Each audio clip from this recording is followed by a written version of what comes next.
Voice आ रही है सबको क्लियर? ऑडियो वीडियो क्लियर है? ऑडियो वीडियो क्लियर है?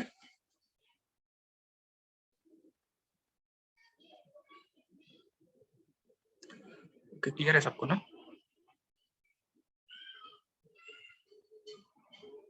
चलो स्टार्ट कर रहे हैं फिर। हाँ, कल डिस्कस करा था हमने, स्टार्ट कर दिया था अपना बेसिक पैरामीटर्स जो थे, basic properties of the soil start कर दिया था। उसमें फर्स्ट प्रॉपर्टी आपसे डिस्कस की थी water content. Water content formula क्या होता है बताइए, फॉर्मूला बताइए एक बारी, फॉर्मूला बता दो एक बार जल्दी जल्दी, क्या होता है फॉर्मूला? 2 मिनट में रिवाइज कर लेते हैं फिर हमने नेक्स्ट आगे स्टार्ट करते हैं। फॉर्मूला क्या होता था?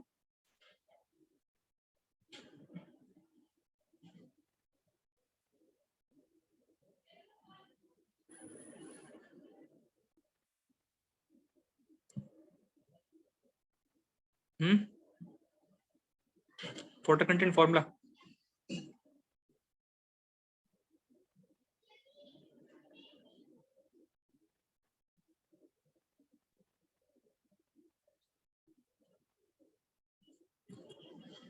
कमेंट नहीं आ रहे क्या? कमेंट आ रहे हैं मेरे? आ नहीं रहे शायद। वाटर कंटेंट फॉर्मूला क्या होता है?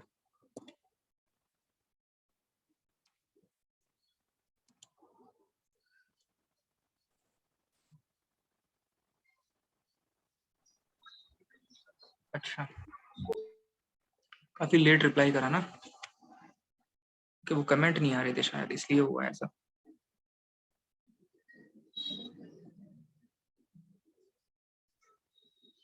क्या होता है weight of water to the weight of the solid? एक बार रेंज बता दो इसकी जल्दी जल्दी, रेंज बता दीजिए, रेंज क्या होती है? हाँ लेट आए मेरे पास ना, इसकी रेंज क्या होती है? Range, range of water content 0 to infinity. Yes, 0 to infinity होती है, ग्रेटर देन 0 होती है। 0 हो सकती है क्या? 0 हो सकती है? 0 हो सकती है क्या?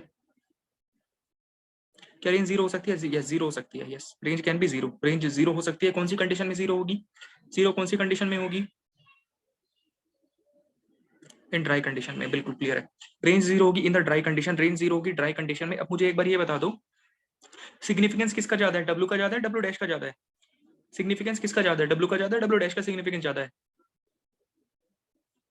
इस डब्ल्यू का सिग्निफिकेंस ज्यादा होता है। डब्ल्यू का सिग्निफिकेंस ज्यादा होता है, रीजन क्या है कि वो आपको वाटर कंटेंट एक स्टेबल पैरामीटर के टर्म्स में बताता है। डब्ल्यू आपको वाटर कंटेंट एक स्टेबल पैरामीटर के टर्म में बताता है। स्टेबल पैरामीटर कौन सा है आपका?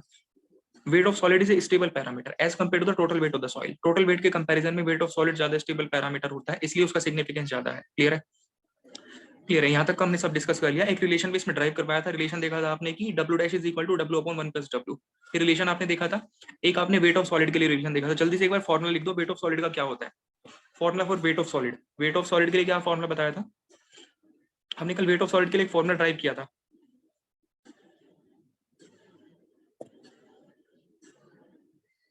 वेट ऑफ सॉलिड के लिए एक फॉर्मुला लिखा था, क्या फॉर्मुला था?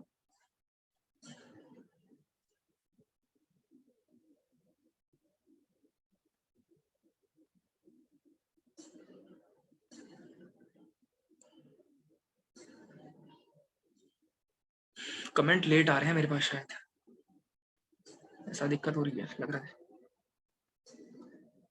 वेट ऑफ सॉलिड के लिए क्या फॉर्मुला था?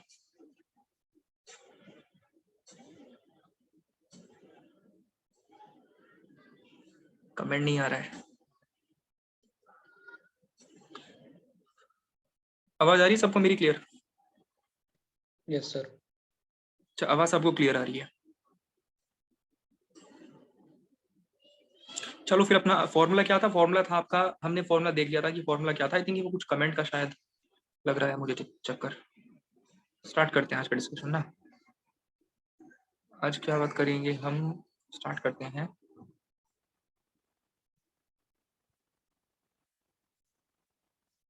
ठीक है, देखो चलो शुरू करेंगे। सो फॉर्मूला क्या था आपका? डब्ल्यू, डब्ल्यू डैश का लिए, डब्ल्यू डैश के लिए एक फॉर्मूला आपने लिखा था कल। W dash is equals to W upon 1 plus W, ये फॉर्मूला था। डब्ल्यू यहाँ पे क्या होता है? वाटर कंटेंट होता है with respect to the solids, और डब्ल्यू डैश क्या है? वाटर कंटेंट है with respect to the total weight. Total weight के रेस्पेक्ट में एक आपने नया टर्म शुरू कर दिया था, वॉइड रेशो। वॉइड रेशो आपने एक नया टर्म शुरू किया था, वॉइड रेशो। वॉइड रेशो क्या होता था?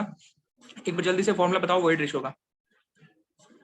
वॉइड रेशो का फॉर्मूला क्या होता है? Formula for the void ratio, comment late आ रहे हैं मेरे पास में ना, ये चक्कर हो रहा है। Volume of void to the volume of the solid, significance क्या है इसका? सिग्निफिकेंस बताइए, सिग्निफिकेंस क्या क्या बताता है ये वॉइड रेशियो तुम्हें? सिग्निफिकेंस क्या है? सिग्निफिकेंस, इसका एक सिग्निफिकेंस बताया था ना कि क्या रिप्रेजेंट करता है सॉइल में? Looseness and denseness, yes clear. क्या रिप्रेजेंट करता है? It will represent the looseness and the denseness of the soil. Soil थोड़ी सॉइल लूजनेस कंडीशन में है, डेंस कंडीशन में, बिल्कुल सॉइल लूज कंडीशन है, डेंस कंडीशन है, सबको यहाँ तक की कहानी बिल्कुल क्लियर है। सॉइल की लूजनेस या फिर डेंसनेस रिप्रेजेंट करता है कि भाई लूज कंडीशन में या फिर डेंस कंडीशन में, क्लियर है। चलिए वॉइड रेशियो आपने हेडिंग डाली हुई है, वॉइड रेशियो आपने हेडिंग डाली हुई है, इसके लिए एक दो पॉइंट लिख लेते हैं, जस्ट एक दो पॉइंट लिखते हैं रिलेटेड टू वॉइड रेशियो। ठीक है, वॉइड रेशियो से रिलेटेड एक दो पॉइंट लिखते हैं। सबसे पहले मैंने फॉर्मूला तो कल लिखा दिया था, इसका फॉर्मूला आपने इसका कल लिख लिया था। क्या होता है? Volume of void to that volume of the solids होता है। तो फॉर्मूला आज आपको लिखने की रिक्वायरमेंट नहीं है क्योंकि आप कल लिख चुके हो।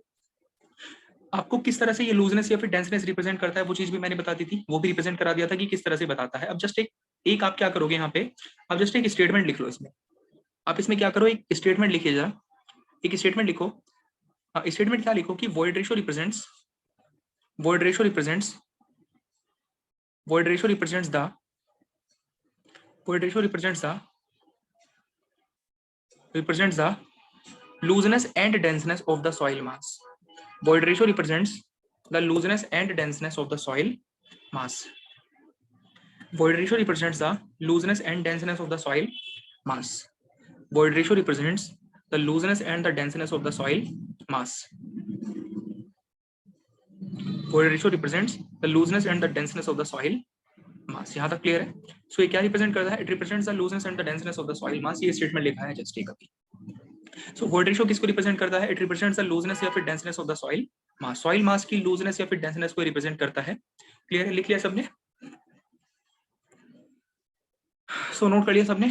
देखो अब जरा एक फॉर्मूला ड्राइव करेंगे यहाँ पे ना, एक और फॉर्मूला लेकर आ रहे हैं अभी। आपने देखा अभी कि भाई वॉइड रेशियो क्या होता है?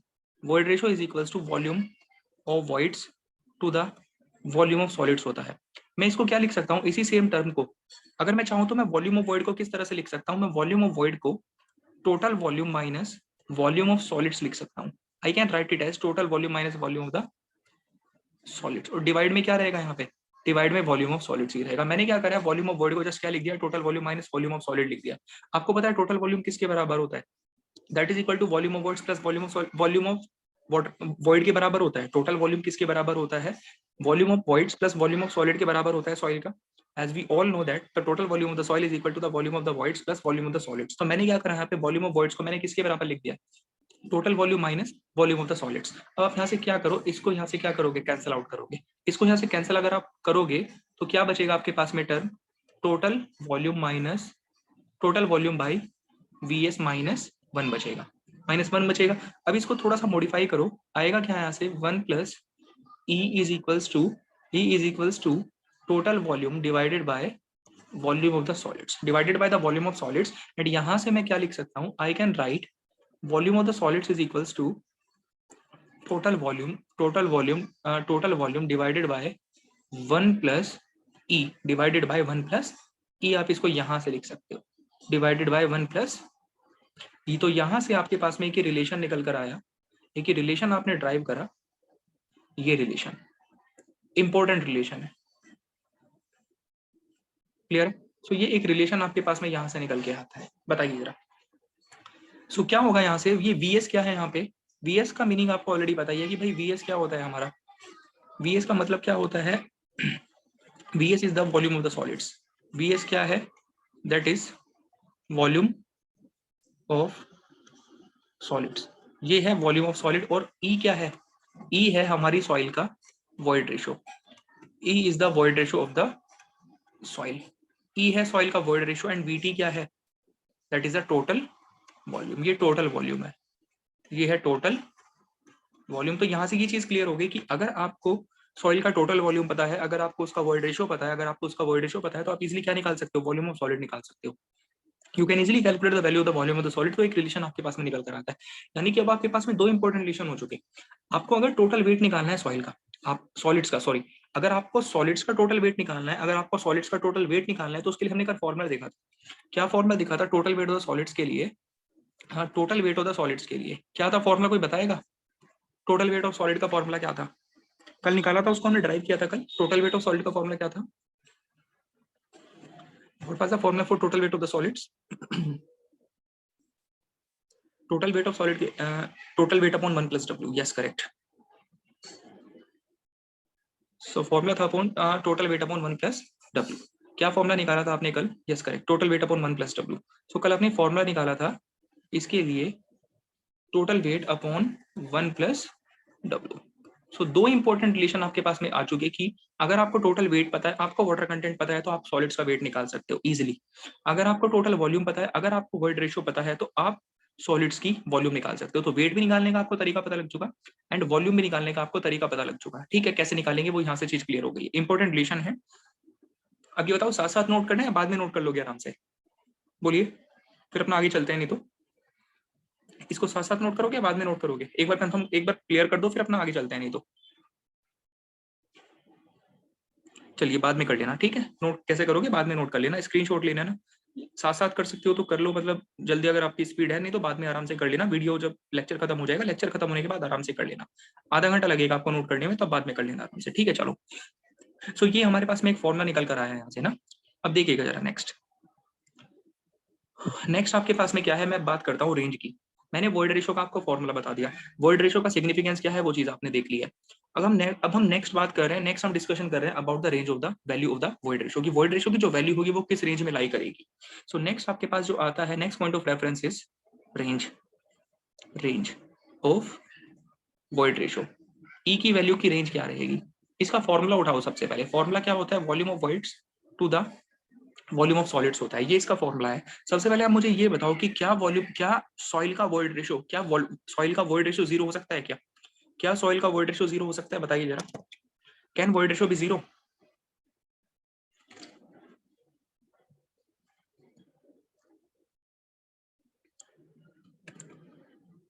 जीरो क्यों नहीं होगा? ये बताओ, जीरो होगा क्यों नहीं? जीरो क्यों नहीं होगा? बिल्कुल ठीक बात है, जीरो नहीं होगा, बट जीरो होगा क्यों नहीं? रीजन क्या है? Without voids it can not be called, it can not be said as soil. Yes, बिल्कुल करेक्ट। कि सॉइल में आपको 10 बार बताया गया है पॉइंट अभी तक कि अगर आपके पास सॉइल मास है, अगर देखो यहाँ पे आप देखो कि वॉइड रेशियो जीरो होने के लिए, अगर वॉइड रेशियो जीरो होगा तो वॉल्यूम ऑफ वॉइड क्या होना पड़ेगा? वॉल्यूम ऑफ वॉइड को जीरो होना पड़ेगा। अगर आपको सॉइल का वॉइड रेशियो जीरो करना है, दैट मींस कि वॉल्यूम ऑफ वॉइड क्या होना पड़ेगा? जीरो होना पड़ेगा। और आपको पता है वॉल्यूम ऑफ वॉइड जीरो होने का मतलब यह है कि उसके अंदर वॉइड्स है ही नहीं। और आपको ये भी पता है कि सॉइल में वॉइड्स कभी भी जीरो नहीं हो सकते हैं, कि सॉइल में वॉइड्स कभी भी जीरो नहीं हो सकते हैं। इफ वॉइड्स अगर वहां पे नहीं है, that means you can not call it as a soil. आप उसको सॉइल नहीं बोल सकते। सॉलिड्स वहां पे जरूर होने चाहिए एंड वॉइड्स वहां पे जरूर होने चाहिए। अगर दोनों में से एक भी चीज गायब हुई है तो आप उसको सॉइल, आप उसको सॉलिड नहीं बोल पाओगे। आप उसको सॉइल नहीं बोल पाओगे अगर दोनों में से एक भी चीज गायब हुई तो। सो जीरो नहीं हो सकता। जीरो क्यों नहीं हो सकता? जीरो इसलिए नहीं हो सकता है क्योंकि volume of void can never be zero in the case of the soil mass. So void ratio will never be equal to zero. Clear है? यहाँ तक की कहानी समझ में आती है। अब मुझे ये बताओ कि क्या वॉइड रेशियो 0 से 1 के बीच में हो सकता है? कि क्या वॉइड रेशियो 0 से 1 के बीच में हो सकता है? जीरो तो नहीं होगा, ये चीज क्लियर हो गई है। जीरो नहीं होगा, बट ये बताओ 0 से 1 के बीच में हो सकता है? बिल्कुल हो सकता है, कोई दिक्कत नहीं है। 0 से 1 के बीच में आराम से हो सकता है। 0 से 1 के बीच में आराम से हो सकता है। वर्ड रेशियो इसमें कोई भी तरह की प्रॉब्लम नहीं है। ठीक है, 0 से 1 के बीच में हो सकता है। ठीक, आपके पास में सॉलिड्स हैं, आपके पास में वॉइड्स हैं। वॉइड्स का वॉल्यूम निकालो, सॉलिड्स का वॉल्यूम निकालो। 0 से 1 के बीच में इनका रेशियो आ सकता है। अब ये बताओ कि क्या 1 के बराबर हो सकता है? क्या रेशियो 1 के बराबर हो सकता है? क्या रेशियो 1 के बराबर हो सकता है? यस, बिल्कुल हो सकता है। 1 के बराबर बिल्कुल हो सकता है। 1 के बराबर सिंपली कब होगा कि volume of void should be equal to the volume of the solid. अगर आपका वॉइड्स का वॉल्यूम वॉल्यूम ऑफ सॉलिड के बराबर है, दैट मींस वो 1 के बराबर हो जाएगा। एंड ऐसा बिल्कुल पॉसिबल है आपकी सॉइल में, ऐसा बिल्कुल पॉसिबल है कि उस सॉइल में वॉइड्स का वॉल्यूम सॉलिड्स के वॉल्यूम के बराबर हो, इसमें कोई दिक्कत नहीं है। अब ये बताओ कि क्या 1 से ज्यादा हो सकता है? क्या 1 से ज्यादा हो सकता है? Yes sir, there is no upper limit for void ratio. बिल्कुल करेक्ट है। यस सर, मोर वीबी बिल्कुल। आप मतलब आपको चीजें समझ में आ रही है, रिलेट करना आ रहा है कि हाँ किस किस तरह से हो रहा है। यस बिल्कुल, 1 से ज्यादा भी हो सकता है, लेकिन 1 से ज्यादा कहां तक जा सकती है ये वैल्यू? अब मैं ये पूछना चाह रहा हूँ। ठीक है, आपने बिल्कुल बताया कि 1 से ज्यादा हो सकता है, बिल्कुल सही चीज है, लेकिन 1 से ज्यादा कहां तक ये वैल्यू जा सकती है? 1 से ज्यादा ये वैल्यू कहां तक जा सकती है? 1 से ज्यादा ये वैल्यू कहां तक जा सकती है, ये बताइए। इनफाइनाइट तक, कोई किसी तरह की अपर लिमिट नहीं है। There is no upper limit, there is no upper limit, there is no upper limit. इसका रीजन भी आप समझ सकते हो। इसका रीजन जो मैंने कल आपको वाटर कंटेंट वाला बताया था ना, मैंने जो आपको कल वाटर कंटेंट वाला रीजन दिया था कि वाटर कंटेंट की कोई अपर लिमिट नहीं होती, वही सेम टू सेम रीजन यहाँ पर भी एप्लीकेबल है, वही सेम टू सेम रीजन यहाँ पर भी अवेलेबल है, बिल्कुल वही सेम रीजन आपको अप्लाई करना है यहाँ पर भी। जैसे कल बताया था ना आपको एग्जाम्पल एक, वैसा ही सेम। आप क्या करो, सॉइल मास उठाओ, सॉइल मास को एक छोटे से ग्लास में डाल दो। अगर आप सॉइल मास को एक ग्लास में डालोगे, ग्लास का साइज क्या होता है, वो छोटा होता है, ग्लास का साइज बहुत छोटा है। सॉइल के जो पार्टिकल्स हैं, सॉइल के पार्टिकल्स बहुत कन्फाइंड रहेंगे वहां पे, सॉइल के पार्टिकल्स वहां पे बहुत कन्फाइंड रहेंगे, पास पास रहेंगे, क्योंकि उनको दूर दूर जाने के लिए स्पेस ही अवेलेबल नहीं है।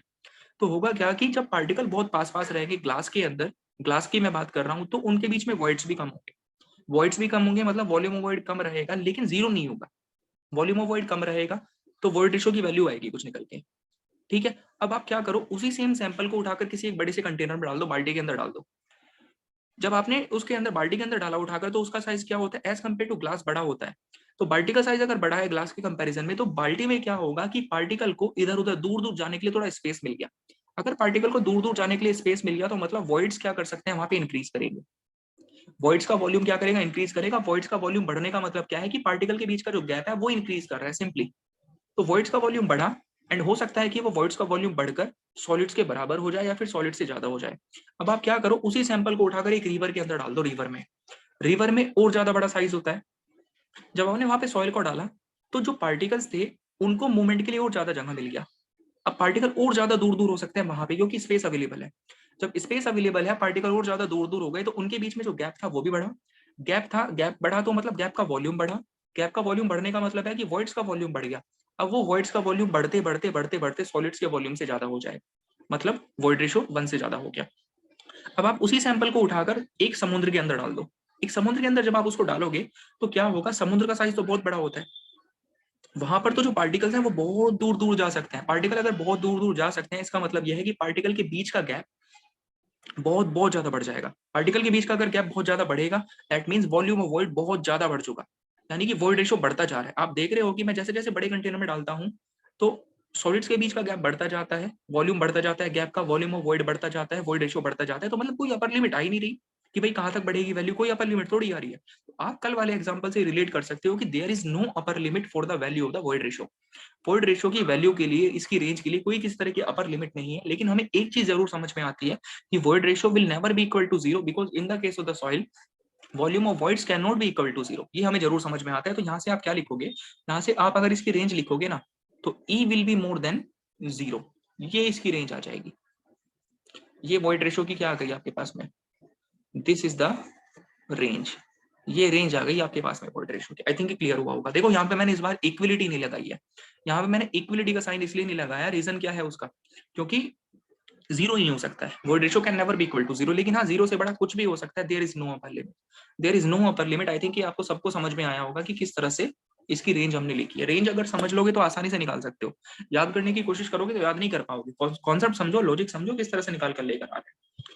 बोलो क्लियर हुआ है, बताइए क्लियर होगी, क्लियर है। चलिए अब इसमें एक छोटा सा पॉइंट लिख लो, एक पॉइंट मेंशन करवा रहा हूं मैं। पॉइंट क्या लिखोगे, पॉइंट इसमें लिखना है आपको, पॉइंट लिखना है। आप ये पॉइंट लिखो कि volume of voids, volume of voids, volume of voids, volume of voids can never be equal to zero, can never be equal to zero. Volume of voids can never be equal to zero, volume of voids can never be equal to zero, volume of voids can never be equal to zero, can never be equal to zero in a soil mass. Volume of voids can never be equal to zero in a soil mass. In a soil mass, volume of voids can never be equal to zero in a soil mass. एक soil mass के अंदर volume of voids आपका zero नहीं हो सकता है, zero नहीं हो सकता है। So क्या बताया मैंने यहाँ पे कि volume of voids can never be equal to zero in soil mass. अगर soil mass में volume of void जीरो नहीं होगा, that means void ratio can never be equal to zero. ये भी तो आ रहा है पॉइंट निकल के, इसका मतलब void ratio कभी जीरो नहीं आएगा निकल के, void ratio will never be equal to zero. Clear है। क्लियर है? चलो, सो आपके पास में वॉइड रेशियो की वैल्यू अपर लिमिट कुछ भी अपर लिमिट नहीं है, कहीं तक भी जा सकती है वैल्यू। सो रेंज आ गया आपके पास में, फॉर्मूला आपके पास में आ गया, सिग्निफिकेंस क्या है, सिग्निफिकेंस आपके पास में आ गया, एक रिलेशन आपने ड्राइव कर लिया कि वॉल्यूम ऑफ सॉलिड अगर आपको निकालना हो तो किस तरह से निकाल सकते हो। आपको टोटल वॉल्यूम पता है, आपको वॉइड रेशियो पता है, आप आराम से वॉल्यूम ऑफ सॉलिड कैलकुलेट कर लोगे। क्लियर है? चलो नेक्स्ट पे आते हैं। अब हम क्या कर रहे हैं, अपना एक नया पैरामीटर शुरू कर रहे हैं। सो वॉइड सर रोक्स में कंडीशन में जीरो क्यों लेते हैं सर? रोक्स एक्चुअली में रोक्स की कंडीशन में जीरो नहीं होता है, रोक्स की कंडीशन में भी जीरो नहीं होता है। प्रैक्टिकली अगर आप देखोगे, आपको पता होगा कि मैकेनिक्स भी आपने पढ़ी होगी कि ऐसा कोई मटेरियल नहीं है, ऐसा कोई मटेरियल नहीं है जिसमें जीरो नहीं हो, सॉरी जिसमें वॉइड जीरो हो जाए। ऐसा कोई भी मटेरियल नहीं है जिसमें आपको वॉइड जीरो देखने को मिले, लेकिन आप बहुत बहुत कम होंगे, नेग्लिजिबल होंगे। तो अगर नेग्लिजिबल है तो हम जीरो अज्यूम कर लेते हैं, ये आता है समझ रीजन।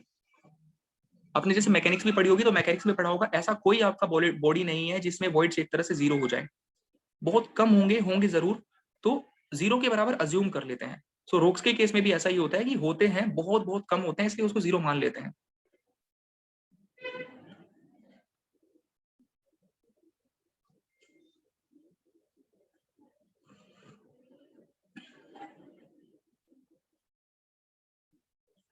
चलो ठीक है, सो ये क्लियर है यहाँ तक ना? अब हम डिस्कस कर रहे हैं अपना नेक्स्ट पैरामीटर, नेक्स्ट पैरामीटर शुरू कर रहे हैं आपका। So the next of the parameter जो आपके पास में आएगा that will be porosity, that will be porosity. Next heading डालिएगा। सो थर्ड पैरामीटर जो हम डिस्कस कर रहे हैं that parameter is what? That is porosity. Porosity आएगा आपके पास में next will be porosity. Porosity आएगा नेक्स्ट पैरामीटर जो हम डिस्कस करेंगे दैट इज पोरोसिटी। पोरोसिटी को रिप्रेजेंट करूंगा मैं स्मॉल एन से रिप्रेजेंट करूंगा, नीटा बोल दो या स्मॉल एन बोल दो, कोई फर्क नहीं पड़ेगा उससे, स्मॉल एन बोल दो या फिर नीटा बोल दो, कैसे भी रिप्रेजेंट कर सकते हो। सो पोरोसिटी आता है आपके पास में नेक्स्ट पैरामीटर। अब क्या करेंगे, सबसे पहले हम पोरोसिटी का क्या देखेंगे, फॉर्मूला देखेंगे। वही जैसे हर एक पैरामीटर के बारे में डिस्कस करते आए हैं वैसा ही सेम काम डिस्कस करेंगे पोरोसिटी के बारे में भी, कि भाई पोरोसिटी की रेंज क्या है, सिग्निफिकेंस क्या है, फॉर्मूला क्या होता है, ये सारी चीजें डिस्कस करेंगे। तो सबसे पहले तो फॉर्मूला देखते हैं पोरोसिटी का। देखिए पोरोसिटी क्या होता है एक्चुअल में, porosity is the ratio of the volume of the voids to the total volume of the soil mass. It is a ratio of the volume of the voids to the total volume of the soil mass. तो क्या होता है, ये ratio है, किसका ratio है, volume of voids, it is a ratio of the volume of the voids to the total volume, total volume. So ये ratio है किसका, volume of voids to the total volume of the soil mass का, इनका ratio होता है। Clear है? सो क्या ratio है वो हमें समझ में आया, सो अपने फॉर्मुला देख लिया। फॉर्मुला क्या होता है, volume of voids is the ratio of the volume, porosity is basically what, porosity is the ratio of the volume of voids to the total volume of the soil mass, ये तो इसका formula आता है। Clear है? अब देखो इसमें mainly जो डिस्कस कर रहे हैं हमने, ये डिस्कस करते हैं सबसे पहले पोरोसिटी का। आपको फॉर्मुला पता लग चुका, पोरोसिटी का फॉर्मुला क्या होता है, volume of voids to the total volume होता है, टू द टोटल वॉल्यूम होता है। अब इसके सिग्निफिकेंस पे आते हैं कि भाई सिग्निफिकेंस क्या है। क्या कोई इसके फॉर्मूले को देख के ये बता सकता है कि ये जो पोरोसिटी है वो क्या रिप्रेजेंट करेगा, एक्चुअली बताना क्या चाहता है पोरोसिटी की वैल्यू आपको, पोरोसिटी जो है, पोरोसिटी की जो वैल्यू है वो आपको क्या बताना चाहती है, इस चीज को बताएगा कोई?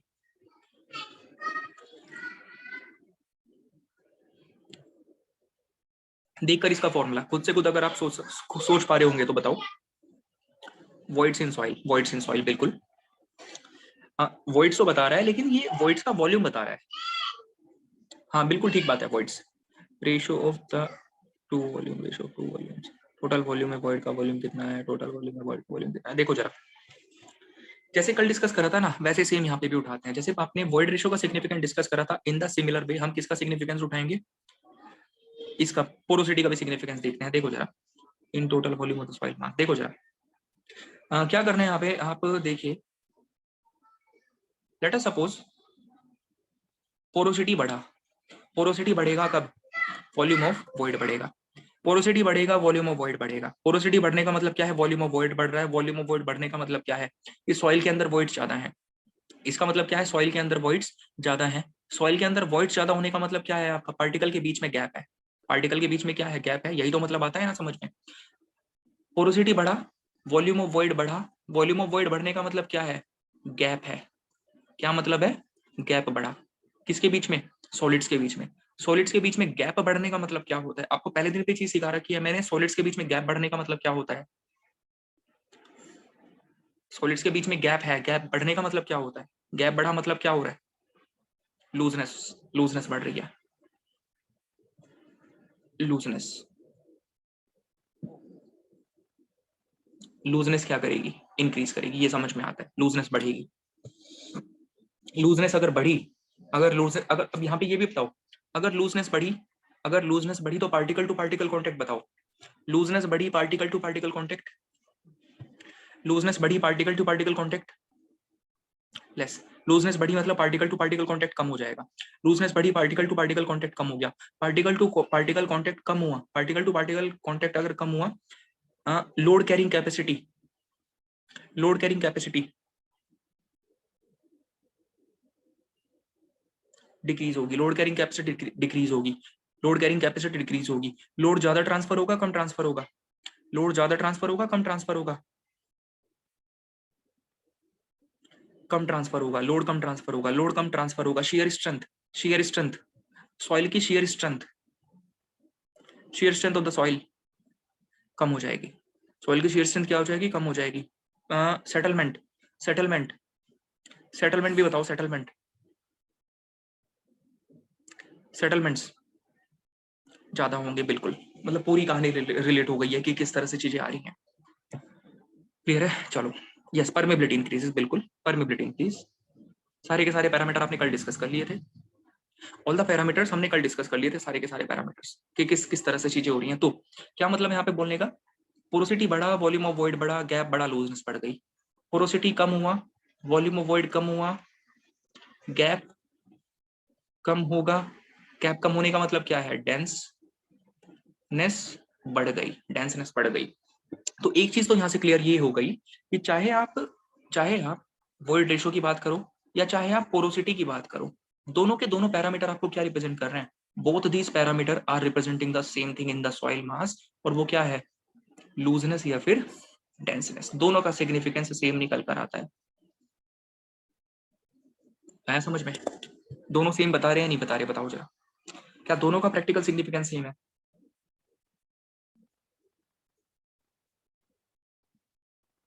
दोनों का प्रैक्टिकल सिग्निफिकेंस सेम आ रहा है निकल के।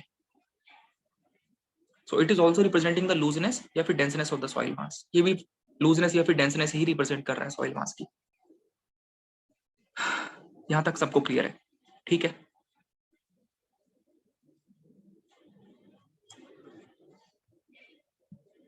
नेक्स्ट देखो, सो फॉर्मूला आ गया आपके पास में, सिग्निफिकेंस आ चुका है। नेक्स्ट आपको डिस्कस करना है, नेक्स्ट आपको डिस्कस करना है इसकी रेंज के बारे में, पोरोसिटी की रेंज कितनी होगी, रेंज निकालनी है। कैसे उठाओगे रेंज, फॉर्मूला उठाओ इसका सिंपल, उससे रेंज निकालेंगे। Volume of void to the total volume, volume of void to the total volume होता है। पहले तो ये बताओ, क्या पोरोसिटी जीरो हो सकता है, क्या पोरोसिटी, अरे यार ये मैंने आंसर लिख दिया है, क्या पोरोसिटी जीरो हो सकता है, क्या पोरोसिटी जीरो हो सकता है, नहीं जीरो नहीं होगा, क्यों नहीं जीरो होगा, जीरो क्यों नहीं होगा, जीरो ना होने का रीजन क्या है, जीरो नहीं होगा बट क्यों नहीं होगा,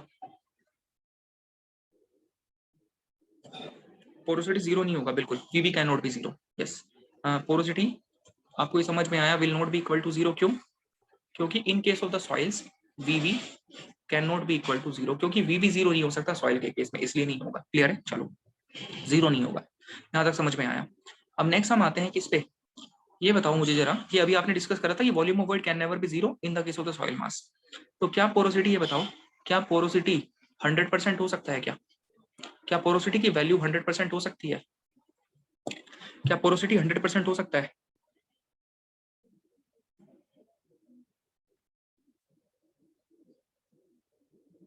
पोरोसिटी 100% नहीं होगा, 100% नहीं होगा, क्यों, पोरोसिटी 100% होने का मतलब क्या है, आपने बोला पोरोसिटी 100% होगा, पोरोसिटी फॉर्मूला देखो इसका जस्ट, पोरोसिटी 100% होने का मतलब क्या है कि वॉल्यूम ऑफ वॉइड किसके बराबर है, टोटल वॉल्यूम के बराबर है। अगर आपने पोरोसिटी को 100% बोल दिया, इसका मतलब आपने ये कहा कि sir volume of void is equals to total volume है, is equal to total volume है, यही तो मतलब है, मतलब total volume volume of void के ही बराबर है, तो फिर इसमें सॉलिड कहाँ है, आपको मैंने बताया हुआ है कि भाई टोटल वॉल्यूम मतलब टोटल सॉइल में क्या क्या होता है, सॉलिड भी होता है, वॉइड्स भी होते हैं, तो आपने बोल दिया कि वॉइड्स का वॉल्यूम ही टोटल वॉल्यूम के बराबर है, उसमें सॉलिड तो है नहीं, फिर वो तो पूरा का पूरा वॉइड्स ही है, तो इसीलिए 100% नहीं होगा। आया समझ में कि इसीलिए ये जो है आपका 100% नहीं होगा। Volume of void in soil mass can not be equal to the total volume of the soil mass, बिल्कुल correct, yes, can not be equal to the total volume of the soil mass. आया समझ में, इसलिए 100% भी नहीं होगा। सो ये आया समझ में? तो यहां से ये समझ में आता है कि भाई जीरो भी नहीं होगा। जीरो क्यों नहीं होगा? क्योंकि VV can not be zero. 100% भी नहीं होगा क्योंकि VV can not be equal to the total volume. अब मुझे ये बता दो कि क्या पोरोसिटी 100% से ज्यादा हो सकता है? क्या पोरोसिटी 100 से ज्यादा हो सकता है? क्या क्या 100 से ज्यादा होगा? नहीं, 100 से ज्यादा कैसे पॉसिबल है?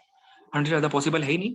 100 से ज्यादा पॉसिबल क्यों नहीं है? क्योंकि volume of void can never B more then the total volume of the soil. Volume of void आपका टोटल वॉल्यूम से कभी ज्यादा नहीं हो सकता सॉइल के अंदर, इसलिए जीरो नहीं होगा। सॉरी, इसीलिए कभी वो 100 से ज्यादा नहीं होगा। तो मतलब ये समझ में आ रहा है, जीरो नहीं होगा, 100 भी नहीं होगा, 100 से ज्यादा भी नहीं होगा। इसका मतलब क्या है कि आपकी जो वैल्यू की रेंज निकल कर आ रही है, रेंज कितनी निकल कर आ रही है? पोरोसिटी की जो वैल्यू है 100% से तो कम रहेगी, लेकिन जीरो से ज्यादा रहेगी। ये इसकी रेंज निकल कर आ गई। यस, बिटवीन 0 to 100, बिल्कुल ये इसकी रेंज आ गई आपके पास में। ये इसकी रेंज आ गई आपके पास। यहां तक क्लियर है? सो रेंज आपने देख लिया, सिग्निफिकेंस आपने देख लिया है। अब यहाँ पे इक्विलिटी नहीं आएंगी, ठीक है? यहाँ पे जो है इक्विलिटी नहीं आएगी, क्योंकि इक्वल हो ही नहीं सकता है कभी, जीरो के ना 100 के बराबर होगा, तो इक्विलिटी नहीं आएगी। सो रेंज आपने देख ली, फॉर्मूला आपने देख लिया, इसका सिग्निफिकेंस आपने देख लिया, आपने इसका सिग्निफिकेंस भी डिस्कस कर लिया कि भाई सिग्निफिकेंस क्या होगा इसका। सिग्निफिकेंस भी आप डिस्कस कर चुके हैं, बिटवीन 0 to 1। Yes, correct. अब नेक्स्ट आता है आपके पास में, जस्ट इसमें एक पॉइंट लिखो आप जरा। अच्छा, पहले पॉइंट अभी लिखवाऊंगा आपको, एक मिनट पहले एक जरा एक दो कॉन्सेप्ट और समझो। यहाँ तक क्लियर है सब? रेंज तक क्लियर है आपको ना? ये जो जितना भी मैथमेटिकल कैलकुलेशन यहाँ पे हो रही है उसको आप बाद में नोट कर लेना, उसके लिए स्पेस छोड़ते चलो, ठीक है? जो स्टेटमेंट लिखवाने वाला है वो मैं लिखवाते रहूँ अभी आपको साथ साथ, ठीक? सो नेक्स्ट आपके पास में क्या, देखो जरा। यस, आपको पता लगा कि भाई ई क्या होता है? E is equal to the volume of the voids to the volume of the solids. Porosity क्या है? Volume of the voids to the total volume, to the total volume. Clear है? इनके दोनों के सिग्निफिकेंस आपको पता लग गए। आपने देखा कि वॉइड रेशियो भी वही चीज बता रहा है, पोरोसिटी भी वही चीज बता रहा है, दोनों के दोनों सॉइल में लूजनेस एंड डेंसनेस को ही रिप्रेजेंट कर रहे हैं। Both the void ratio and porosity are representing the same thing in the soil mass. दोनों के दोनों क्या रिप्रेजेंट कर रहे हैं आपकी सॉइल में? लूजनेस या फिर डेंसनेस को ही रिप्रेजेंट कर रहे हैं। बट मुझे आप ये बताओ, अब मुझे ये बताओ, दोनों चीज तो सेम रिप्रेजेंट कर रहे हैं, दोनों के दोनों सेम चीज बता रहे हैं, लेकिन अगर मैं आपसे ये पूछूं कि भाई इन दोनों में इंजीनियरिंग सिग्निफिकेंस ज्यादा किसका होगा? ज्यादा सिग्निफिकेंट कौन सा टर्म है? वॉइड रेशियो ज्यादा सिग्निफिकेंट है या पोरोसिटी ज्यादा सिग्निफिकेंट है? बताओ।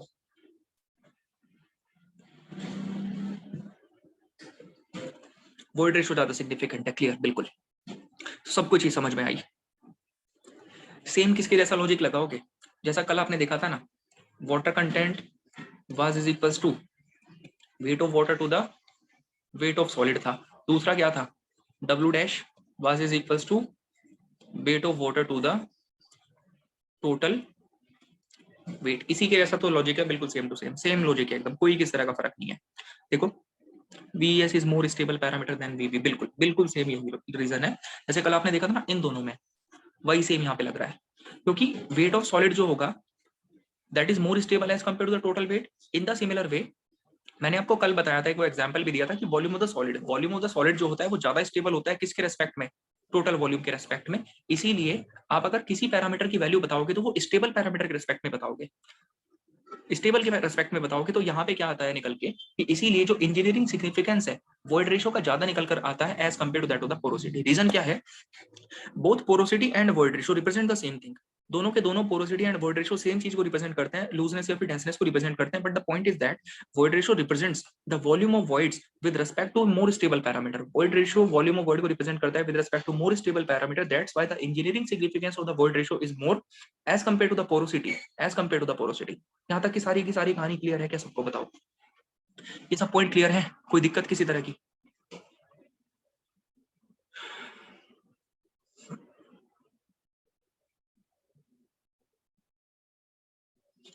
ओके, सो क्लियर है। चलिए ठीक है, अब एक पॉइंट लिखो, अब एक पॉइंट लिख पा रहा हूं मैं, वो पॉइंट लिखना। एक पॉइंट लिखो, लिखो। Porosity also represents, porosity also represents, porosity also represents, porosity also represents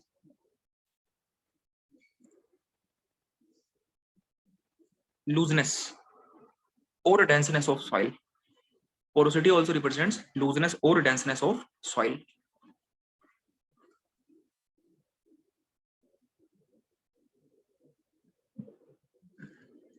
Porosity also represents looseness or denseness of soil, but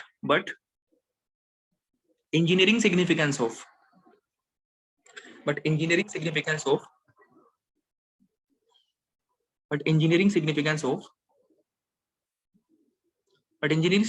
void ratio is more. But engineering significance of void ratio is more. Engineering significance of void ratio is more as it represents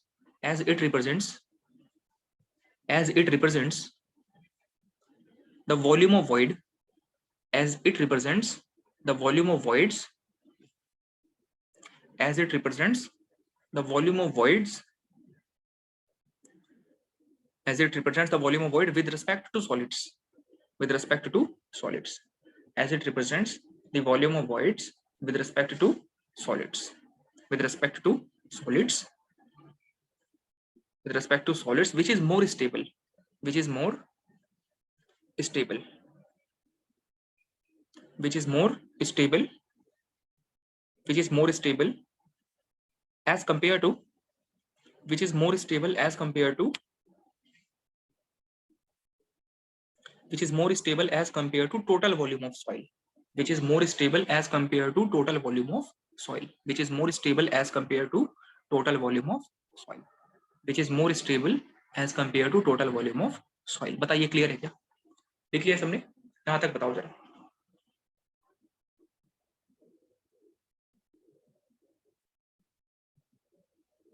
okay, सो यहाँ तक note कर लिया है सबने ना? यहाँ तक clear है?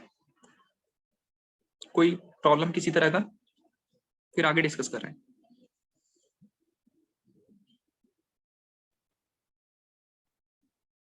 देखिए जरा, एक रिलेशन होता है आपका, बहुत इंपॉर्टेंट रिलेशन है, काफी क्वेश्चन उससे आते हैं. रिलेशन देखो, एक इंपॉर्टेंट रिलेशन डराइव करेंगे अब हम डिस्कस करेंगे अबाउट द रिलेशन. एक रिलेशन डराइव कर रहे हैं, रिलेशन बिटवीन, जिससे बहुत क्वेश्चन आते हैं, मतलब आपके छोटे छोटे तो काफी क्वेश्चन बन जाते हैं यहाँ पे और यूजफुल भी काफी है. Relation between void ratio and porosity, इन दोनों के बीच में रिलेशन देखना है आपको कि भाई क्या रिलेशन होता है between void ratio and the porosity. आपको वॉइड रेशियो दे रखा है, आप कैसे पोरोसिटी निकाल सकते हो. आपको पोरोसिटी दे रखा है, आप कैसे वॉइड रेशियो निकाल सकते हो, उसके बेसिस पे देखिएगा जरा. सो रिलेशन निकालना है आपको ना. एक आपको पता है पोरोसिटी किसके बराबर होता है, that is equals to the volume of the voids to the total volume, इसके बराबर होता है. मैं इसको क्या लिख सकता हूँ, I can write it as volume of voids divided by the total volume का मैं लिख सकता हूँ कैसे, volume of the solids plus volume of the voids, इसको मैं ऐसे लिख सकता हूँ. क्लियर है? सो टोटल वॉल्यूम को मैंने क्या लिखा, volume of solids plus volume of the voids, मैंने इसको लिख दिया है volume of solids plus volume of the void, इसे लिखा मैंने. अब यहाँ से क्या होगा कि जस्ट आपको थोड़ा सा मॉडिफिकेशन करना है, इक्वेशंस को मॉडिफाई करना है, बाकी और कुछ नहीं है. आप यहाँ से क्या करो, वीवी को कॉमन ले लो. वीवी को आपने कॉमन लिया, अगर आपने वीवी को कॉमन लिया तो अंदर क्या बचेगा, अंदर बचेगा आपका वीएस अपॉन अंदर बचेगा आपका वीएस अपॉन वीवी प्लस 1, ये बचेगा अंदर आपका ना, अंदर ये टर्म बचेगा आपके पास में. अब यहाँ से क्या करना है, जस्ट वीवी को कैंसिल आउट कर लो, वीवी को कैंसिल आउट कर लो, बनेगा क्या है, n is equals to 1 upon, अब ये बताओ मुझे ये वीएस अपॉन वीवी क्या लिखा हुआ है, ये वीएस अपॉन वीवी क्या लिखा है, what is this VS upon VV, VS upon VV क्या लिखा है, ये ई लिखा हुआ है अभिनव, ये 1 अपॉन ई लिखा हुआ है, ये 1 अपॉन ई लिखा है, हाँ ये 1 अपॉन ई लिखा हुआ है. ठीक है, सो ये क्या लिखा है आपके पास में, ये लिखा हुआ है 1 अपॉन ई लिखा हुआ है. सो यहाँ पे इसको लिखो क्या, ये लिखा है आपके पास में 1 अपॉन ई प्लस 1, इसको सॉल्व करोगे, इसको अगर सॉल्व करोगे तो क्या बनेगा, n is equals to e upon 1 plus e, ये रिलेशन आ रहा है आपके पास में निकल के, ये रिलेशन आया.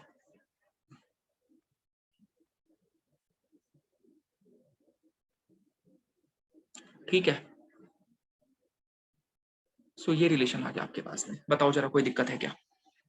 सो ये दोनों के बीच में रिलेशन आ जाता है इनके ना. So porosity is equals to void ratio upon 1 plus void ratio. ये रिलेशन आया दोनों के बीच में निकल के। क्लियर?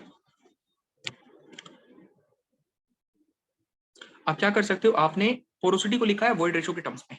अभी आपने क्या करा, पोरोसिटी को लिख दिया किसके टर्म्स में, वॉइड रेशियो के टर्म्स में। अगर आप चाहोगे तो इसी को सेम क्या कर सकते हो, इसी को सेम आप लिख सकते हो, इसी रिलेशन को आप सेम लिख सकते हो। ये क्या है अभी आपके पास में, अभी आपके पास में आया क्या, n is equals to e upon 1 plus e आया निकल के, है ना, ये आ रहा है अभी आपके पास में, ई अपॉन 1 प्लस ई आ रहा है। आप क्या लिख सकते हो, e is equals to n upon 1 minus n भी लिख सकते हो अगर इसको थोड़ा सा सॉल्व करोगे तो।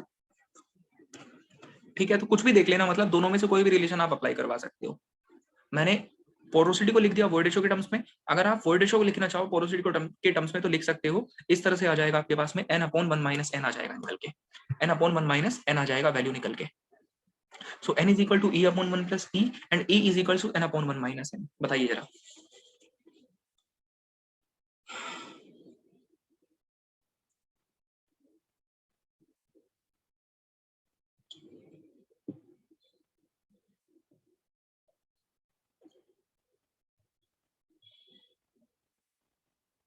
ओके, अब देखो जरा आगे, एक पॉइंट समझना, आसानी से याद रखने के लिए फॉर्मूला को। क्या पॉइंट है कि भाई मैंने आपको दो फॉर्मूले बना दिए, एक तो n क्या है, n is equal to e upon 1 plus e, और दूसरा क्या है, e is equal to n upon 1 minus n है। अभी आपके सामने लिखा हुआ है तो आपको याद हो रहा है, बाद में कंफ्यूजन हो जाता है बहुत से लोगों को। तो आप क्या करोगे यहाँ पे, आपको अगर देखो यहाँ पे कंफ्यूजन कहाँ पर होता है ना, कि सर नीचे एक में तो प्लस आ रहा है, एक में आ रहा है माइनस, एक में आ रहा है प्लस, एक में आ रहा है माइनस। नीचे देखो डिनोमिनेटर में n वाले में तो प्लस आ रहा है, ई वाले में माइनस आ रहा है। आप एक बात समझो कि एन वाले में प्लस आना भी चाहिए। एन वाले में प्लस क्यों आएगा, क्योंकि आपको पता है कि एन की जो वैल्यू होगी वो हमेशा किससे कम होगी, 100% से कम होगी।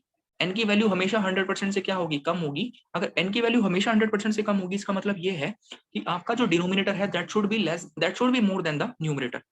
डिनोमिनेटर ज्यादा निकल कर आना चाहिए किस, न्यूमरेटर से। और डिनोमिनेटर ज्यादा कब आएगा निकल के न्यूमरेटर से, जब डिनोमिनेटर में क्या होगा, प्लस होगा, जब डिनोमिनेटर में प्लस होगा। आया समझ में? तो इसीलिए पोरोसिटी वाले में क्या आएगा, प्लस आएगा, वॉइड रेशियो वाले में माइनस आएगा, क्योंकि पोरोसिटी हमेशा 100 से कम आना चाहिए। अगर पोरोसिटी को हमेशा 100 से कम आना है, इसका मतलब यह है कि आपका जो डिनोमिनेटर है that denominator should be more as compare to the numerator.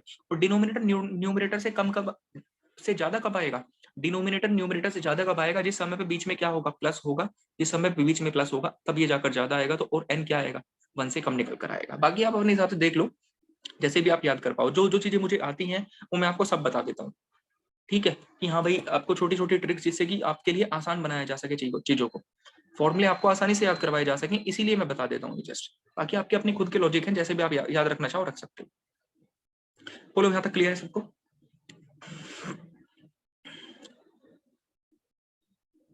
बताइए कोई प्रॉब्लम किसी तरह की यहाँ तक?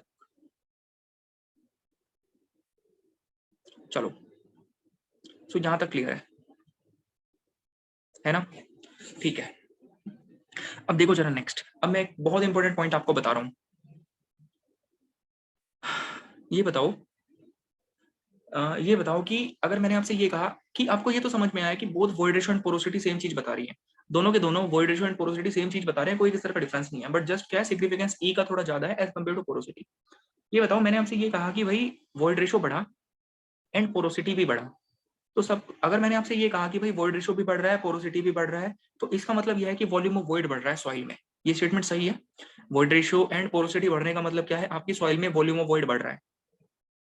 आपकी सॉइल में वॉल्यूम ऑफ वॉइड क्या हो रहा है, बढ़ रहा है। ये स्टेटमेंट सही है गलत है? वॉइड रेशियो पोरोसिटी बढ़ने का मतलब क्या है, वॉल्यूम ऑफ वॉइड बढ़ रहा है आपकी सॉइल में।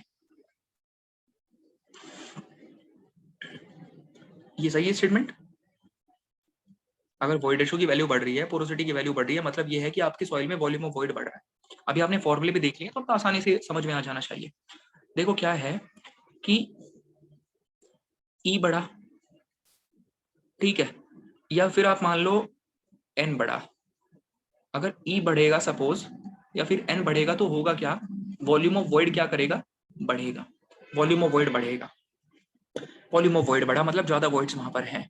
अब अगर वहां पे ज्यादा वॉइड्स हैं अगर अब वहां पे मैं ये कह रहा हूँ कि अगर वहां पे ज्यादा वॉइड्स हैं तो आप ये बताओ ज्यादा वॉइड्स होने का मतलब क्या ये है क्या कि सर वहां पे ज्यादा वाटर स्टोर हो सकता है आकर?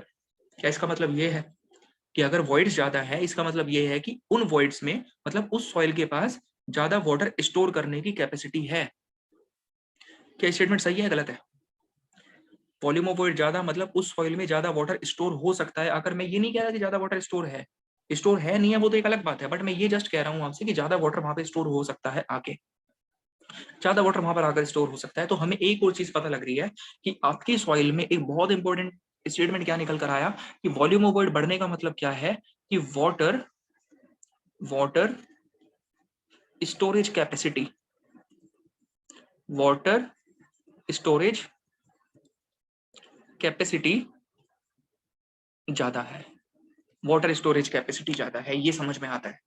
तो यहां से एक कंक्लूजन आपके पास क्या बना कि sir void ratio and porosity also represents the water storage capacity of the soil mass। जितना ज्यादा आपकी सॉइल में void ratio होगा, पोरोसिटी होगा, आप ये कह सकते हो कि सर हमारी वो सॉइल उतना ही ज्यादा वाटर को अपने अंदर स्टोर कर सकती है। मैं ये नहीं कह रहा कि स्टोर कर रखा है उसने, बट हाँ वो कर सकती है। करेगी या नहीं करेगी वो तो अलग बात है, बट हाँ वो कर सकती है, उसके पास कैपेसिटी है ज्यादा वाटर को स्टोर करने की। क्यों?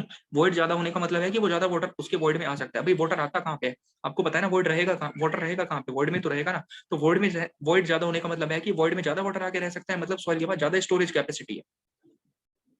बताओ ये क्लियर है सबको स्टेटमेंट?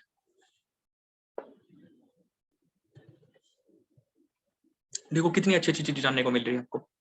और ये सारे के सारे जो पॉइंट है ना, ये पूरी की पूरी सॉइल में चलेंगे आपके। शुरू के 3-4 दिन का जो डिस्कशन होता है वो बहुत इंपॉर्टेंट होता है, पूरे के पूरे सब्जेक्ट में आप उन्हीं को लेके चलते रहते हो बस। फिर पूरे सब्जेक्ट की बात बता रहा हूँ मैं आपको। And not only in soil, environment आएगा आपके पास, बिल्डिंग मटेरियल आएगा आपके पास में, हाइड्रोलॉजी आएगा, इरिगेशन आएगा, कुछ भी सब्जेक्ट उठा लो, हर सब्जेक्ट में आपको इसकी एप्लीकेशन मिल जाएगी, हर सब्जेक्ट में। और एक मैं आपको यहाँ पे एक पॉइंट क्लियर कर देता हूँ कि ये जो वर्ड है ना वॉइड, ये दिखने में तो बहुत छोटा सा है। ये जो वर्ड है वॉइड्स, ये दिखने में बहुत छोटा सा है, पर आपकी इंजीनियरिंग का सबसे ज्यादा सिग्निफिकेंट वर्ड है। पूरी इंजीनियरिंग में एक वर्ड मुझे ऐसा बता दो जिसका सिग्निफिकेंस इससे ज्यादा निकल कर आता हो। कोई ऐसा एक टॉपिक बता दो, कुछ भी एक ऐसा पॉइंट बता दो जहां पर आप वॉइड का कॉन्सेप्ट अप्लाई नहीं कर सकते। बहुत बहुत ज्यादा सिग्निफिकेंस है, बहुत ज्यादा। आप हाईवे पढ़ लो, आप सॉइल पढ़ लो, आप इन्वायरमेंट पढ़ लो, आप बिल्डिंग मटेरियल पढ़ लो, आप इरिगेशन पढ़ लो, आप आरसीसी पढ़ लो, आप हाइड्रोलॉजी पढ़ लो, आप ओसीएफ पढ़ लो, आप सोम पढ़ लो, आप कुछ भी पढ़ लो, हर जगह पर वॉइड्स का सिग्निफिकेंस है। तो ये मत समझना कि जो हम वॉइड की बात कर रहे हैं वो सिर्फ that word is only limited to the soil मास।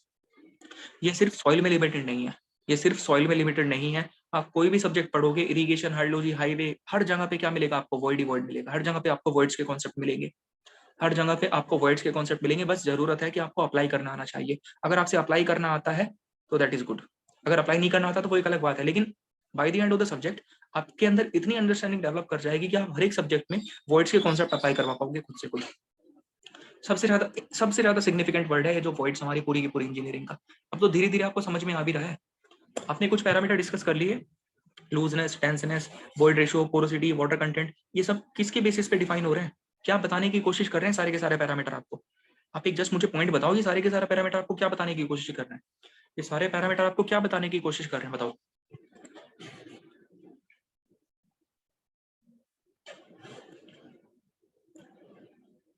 बोलो।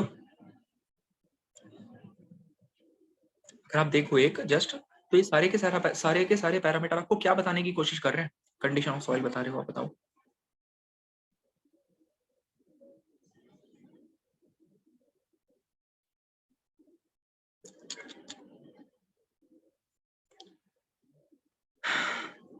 ये कंडीशन ऑफ सॉइल तो बता रहे हैं आपको, वो तो ठीक है, बट वो चलो ठीक है, वो एक स्पेसिफिक चीज है।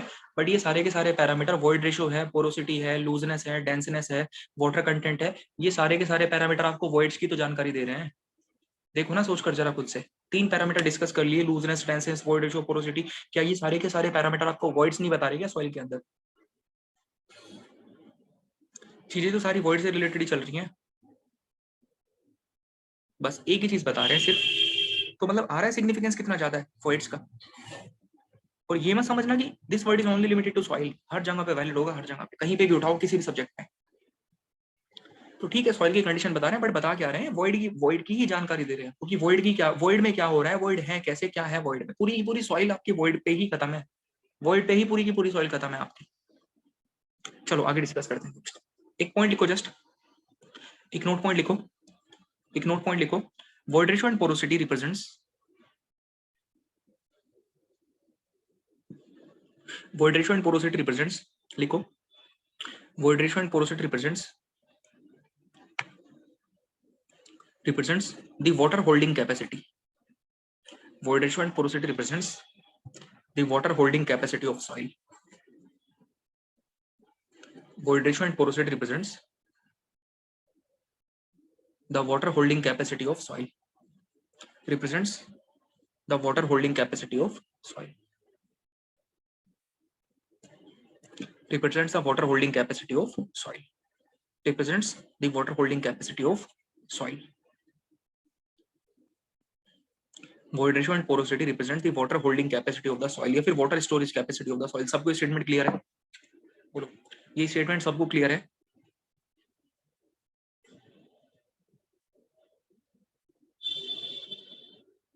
ओके, सो ये सबको क्लियर है। चलिए अब नेक्स्ट पैरामीटर डिस्कस करते हैं आपके।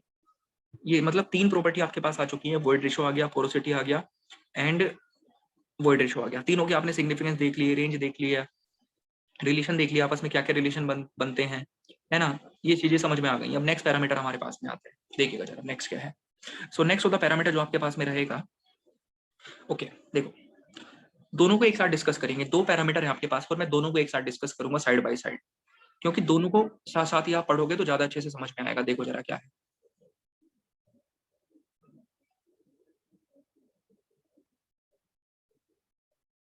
ओके देखो 2 पैरामीटर मैं आपसे एक साथ डिस्कस कर रहा हूँ। इधर क्या है आपके पास, ये 4th पैरामीटर है, ये 4th है एंड ये है 5th पैरामीटर, ये 4th है, इधर क्या होगा 5th पैरामीटर होगा। जो 4th पैरामीटर आप लिख रहे हो ना, ये 4th पैरामीटर है आपके पास में डिग्री ऑफ सैचुरेशन,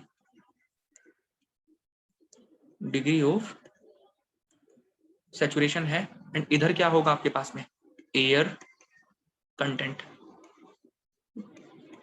इधर है आपके पास में एयर कंटेंट। ये 2 पैरामीटर हैं, साथ साथ डिस्कस करेंगे दोनों को। सो एक है आपके पास में डिग्री ऑफ सैचुरेशन एंड दूसरा पैरामीटर क्या है air content. Degree of saturation को आप रिप्रेजेंट करोगे एस से एंड एयर कंटेंट को आप रिप्रेजेंट करोगे ए और इसके नीचे लगा दो सी, ठीक है, एसी, इससे रिप्रेजेंट करोगे आप, ठीक है। देखो जरा अब जस्ट टेक्निकली शुरू करने से पहले मैं आपसे कुछ बेसिक पॉइंट पूछ रहा हूँ। लेट अस सपोज करो कि मैंने आपसे ये कहा कि भाई आपके सॉइल में वॉइड्स हैं, वॉइड्स तो होंगे बिल्कुल, तो टोटल मान लो कि वॉइड्स का वॉल्यूम 100% है। वॉइड्स का मैंने माना कि टोटल वॉइड्स का वॉल्यूम कितना है 100% है, मतलब जितने भी वॉइड्स हो सकते हैं, लेट अस सपोज उनका वॉइड्स कितना है 100%, उनका वॉल्यूम कितना है 100%, मैंने वॉल्यूम ऑफ वॉइड कंसिडर कर रखा है। जस्ट समझो बात को आप आराम से, 100% volume of void is considered. अब सपोज मैंने आपसे ये कहा कि भाई आपके सॉइल में 100% में से 40% वॉइड्स के अंदर पानी प्रेजेंट है। मैंने आपसे ये कहा कि सर 100% वॉइड्स में से 40% वॉइड के अंदर कौन प्रेजेंट है, पानी प्रेजेंट है। अब ये बताओ अगर 40% वॉइड के अंदर पानी प्रेजेंट है तो 60% में कौन रहा होगा, 60 में कौन होगा, एयर रही होगी, बिल्कुल ठीक है, 60 में कौन होगा, एयर होगा। अब दूसरा केस मैंने, बिल्कुल सबको समझ में आई चीज है ना। अब दूसरा केस मैंने आपके सामने ये कंसिडर करा, मैंने आपको ये बोला सर आपकी सॉइल में 90% वॉइड्स के अंदर कौन है, एयर प्रेजेंट है। टोटल 100% वॉइड्स थे, मैंने आपको ये बोला कि सर 90% वॉइड में एयर है, तो 10% में कौन रहा होगा, वाटर रहा होगा, बिल्कुल 10% में कौन रहा होगा, 10% में रहेगा आपके पास में वाटर, 10% में कौन रहेगा, वाटर रहेगा। क्लियर है, ठीक है। अब मैं आपको ये कह रहा हूँ कि सर आपकी सॉइल में पूरे के पूरे 100% वॉइड्स के अंदर एयर है, पूरे के पूरे 100% वॉइड्स के अंदर कौन है, एयर है। इसका क्या मतलब है, पूरे के पूरे 100% वॉइड्स में कौन है, एयर है। इसका मतलब क्या है कि सॉइल हमारी ड्राई है। इसका मतलब क्या है कि सॉइल हमारी ड्राई है, मतलब वाटर वहां पे नहीं है। इसका मतलब यह है कि वाटर वहां पे नहीं है। क्लियर है, दैट मीन्स कि there is no water present, वहां पे कोई किस तरह का वाटर प्रेजेंट नहीं है। चलो नेक्स्ट आपको मैंने ये बोला कि सर पूरी की पूरी सॉइल में जो वॉइड्स हैं 100%, उन पूरे के पूरे वॉइड्स में वाटर प्रेजेंट है। उन पूरे के पूरे वॉइड्स के अंदर कौन है, वाटर प्रेजेंट है। इसका क्या मतलब है, इसका मतलब क्या है कि फुली सैचुरेटेड है, एयर क्या है वहां पे जीरो है, एयर वहां पे जीरो है, फुली सैचुरेटेड कंडीशन में आपकी सॉइल है, आपकी सॉइल है फुली सैचुरेटेड कंडीशन में, ये चीज आपको समझ में आती है, क्लियर है? चलो ठीक, अब देखो जरा, अब ये आता नेक्स्ट पॉइंट ये आता है कि भाई 40% में अगर वॉइड्स था, अगर सपोज करो 100% टोटल वॉइड्स थे, 100% टोटल वॉइड्स में से 40% में कौन आ गया, एयर आ गया, 40% में कौन आ गया, एयर आ गया, एंड 60 में आ गया वाटर। यहां तक तो आपको क्लियर हुआ कि भाई अगर अगर 40% में एयर है, 60 में कौन है, वाटर है, तो आप क्या करोगे, अगर आप इस एयर प्लस वाटर वाले को ऐड कर दोगे ना, तो आपको कितना मिल जाएगा, टोटल 100% मिल जाएगा ना। एंड ये टोटल 100% क्या है, what is this 100%, this is actually the volume of voids, ये वॉल्यूम ऑफ वॉइड ही तो है। कैसे भाई, 40% क्या था, ये था वॉल्यूम ऑफ एयर था, 60% क्या था, वॉल्यूम ऑफ वाटर। तो अगर आपने volume of air plus volume of water को ऐड कर दिया है, अगर आपने volume of air plus volume of water को ऐड करा अगर आपने, तो आपको क्या मिलेगा, वॉल्यूम ऑफ वॉइड ही तो मिलेगा, मिलेगा नहीं मिलेगा? देखो आ रहा है इसे समझ में, टोटल 100% कंसिडर करे थे, 40 में एयर है, मतलब एयर का वॉल्यूम कितना है 40%, 60 में कौन है, वाटर है, मतलब 60% वॉल्यूम किसका है, वाटर का है। तो आपको किसका वॉल्यूम मिल जाएगा, दोनों को ऐड कर दोगे तो आपको वॉइड्स का वॉल्यूम मिल जाएगा, क्लियर है? आपको मिलेगा वॉइड्स का वॉल्यूम,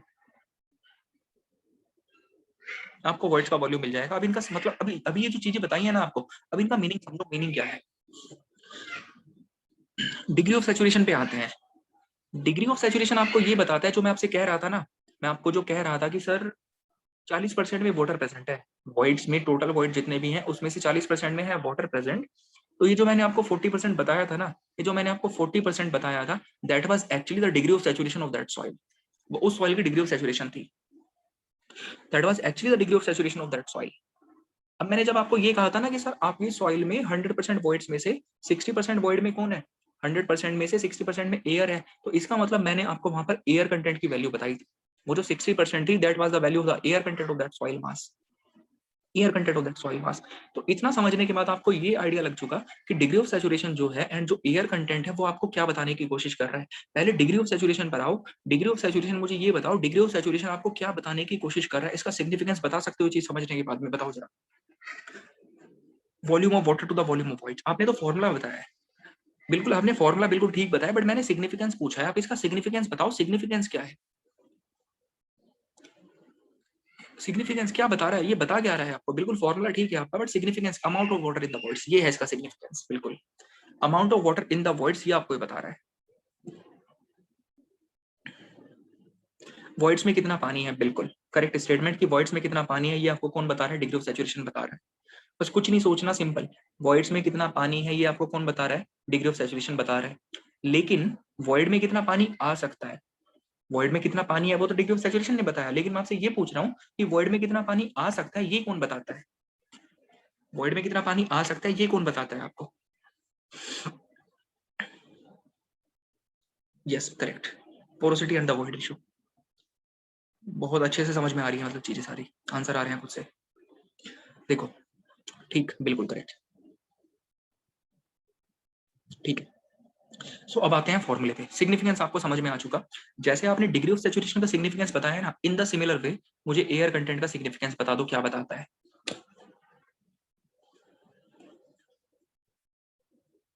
एयर कंटेंट का सिग्निफिकेंस क्या है, amount of air in the voids, correct, amount of air in the voids, amount if air present in the voids, amount of air present in the voids, exactly amount of air present in the voids। अब इसके just फॉर्मूले पे आ जाते हैं, बस concept तो यही था, अब तो जस्ट क्या बचा है आपके पास, फॉर्मूला बचा हुआ है। देखो फॉर्मूला क्या होता है, फॉर्मूला बता दिया था आपने, एस का फॉर्मूला लिखो, क्या होता है, volume of water to the volume of voids, क्या होगा, S will be equal to, S will be equal to volume of water to the volume of voids into 100%। इसका फॉर्मूला बताओ, इसका फॉर्मूला क्या होगा, बोलो, VA by VB, yes VA bye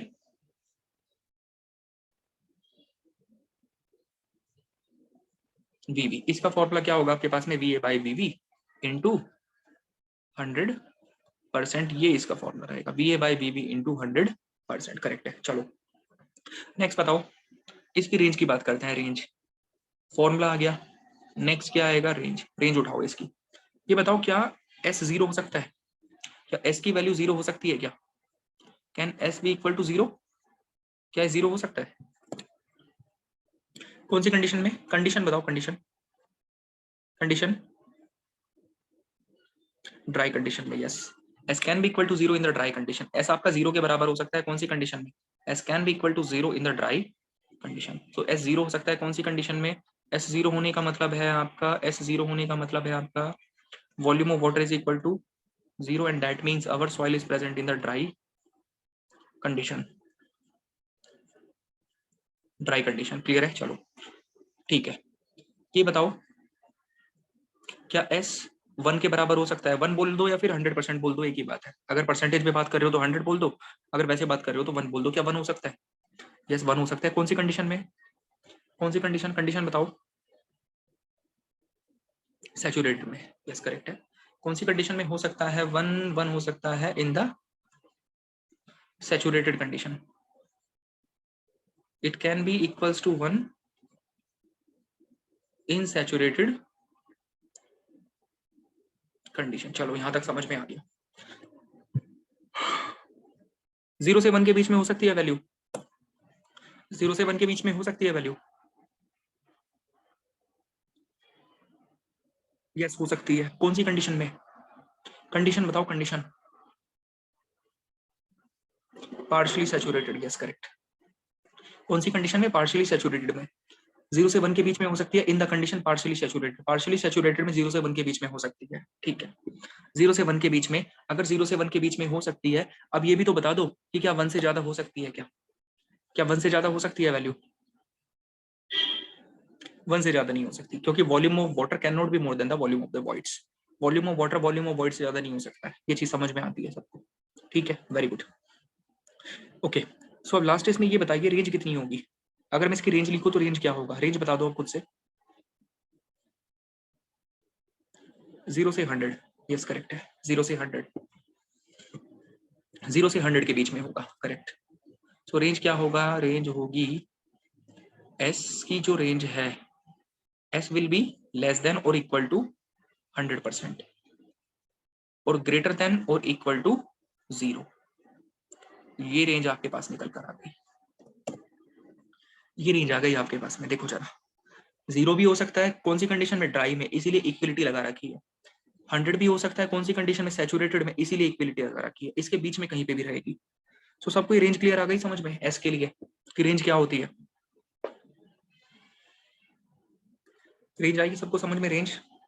okay, अब आते हैं सेम एयर कंटेंट के ऊपर। अब एयर कंटेंट की बात कर लेते हैं। सो एयर कंटेंट की अगर आप बात करोगे तो इसको मैं मिटा दे रहा हूँ ना। एयर कंटेंट क्या रहेगा आपका,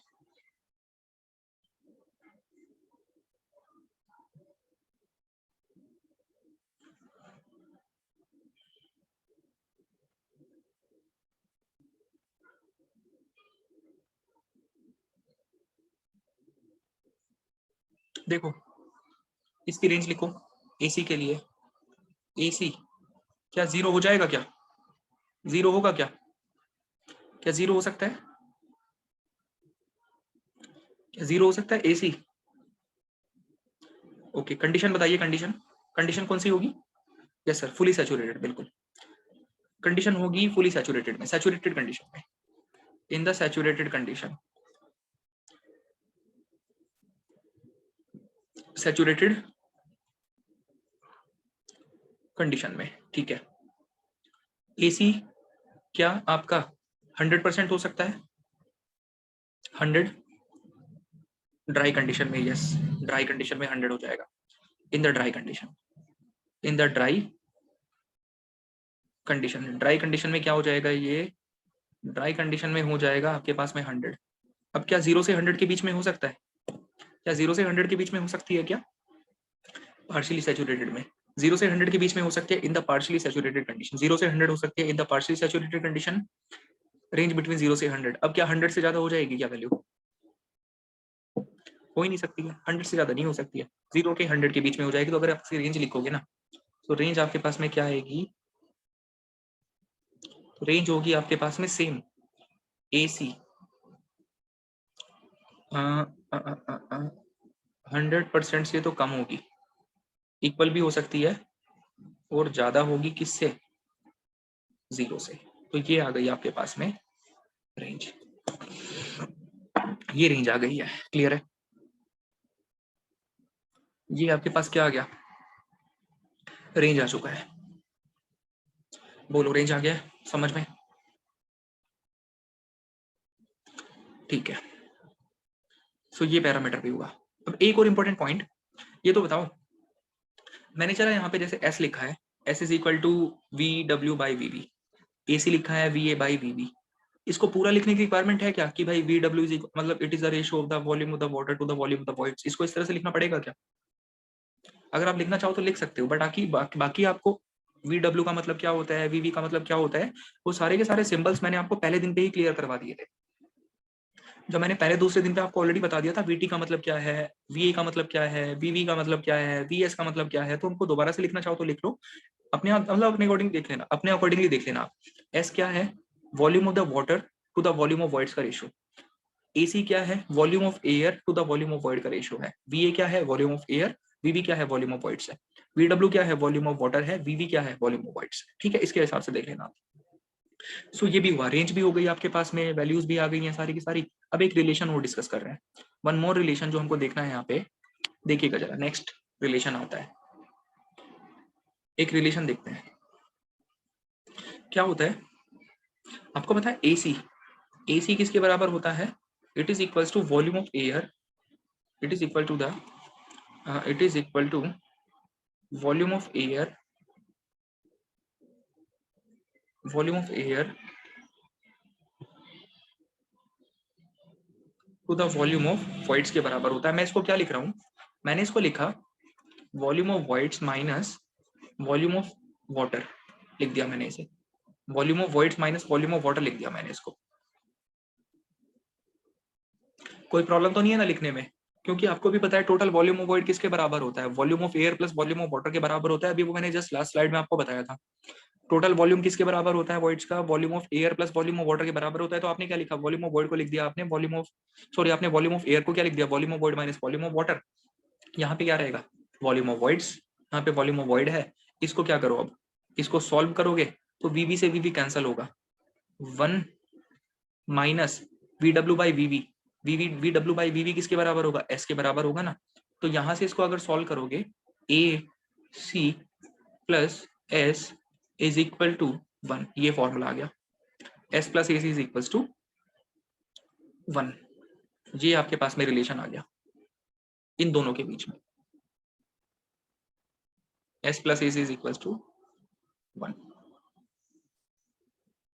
S plus AC is equal to 1। तो ये फॉर्मूला आ गया आपके पास में। एक और फॉर्मूला आता है, बाकी ये फॉर्मूला आपने जस्ट मैथमेटिकली बताया है, लेकिन इसको मैंने आपको ऑलरेडी बता दिया था टॉपिक शुरू करने से पहले। मैंने आपसे पूछा था कि भाई, मैंने कहा कि भाई वॉइड्स में क्या है, 40% में आपका एयर है, तो आपने क्या बताया सर, वो AC की वैल्यू है। फिर मैंने आपको ये बोला कि वॉइड्स में 60% में वाटर है, वो किसकी वैल्यू है, वो आपका डिग्री ऑफ सैचुरेशन की वैल्यू है। आपने दोनों को ऐड कर दिया, 100% आ गया। ऐसा ही तो होता है, ऐसा ही हुआ था ना शुरू में भी जब आपको स्टार्ट कराया था ये टॉपिक। सो रिलेटिव वाला उससे रिलेट कर सकते हो आप आराम से, है ना, उससे आप आराम से रिलेट कर लोगे, दोनों 100% आ गए ऐड करके। तो आपको S पता है, AC निकाल दोगे, AC पता है, आप S कैलकुलेट कर सकते हो। सो ये भी आपके पास में एक पैरामीटर आया, ठीक है, ये भी एक पैरामीटर आता है। सो आपके पास कितने टर्म्स हो गए हैं, 6 टर्म हो चुके, 5 टर्म हो चुके आपके पास में ना, 5 terms we have discussed, 5 term आपने डिस्कस कर लिए। बताओ आगे चले, आगे डिस्कस करिए हम।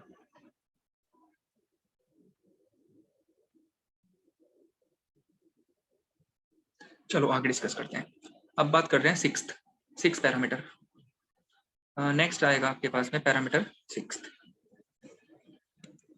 सिक्स पैरामीटर है आपके पास में परसेंटेज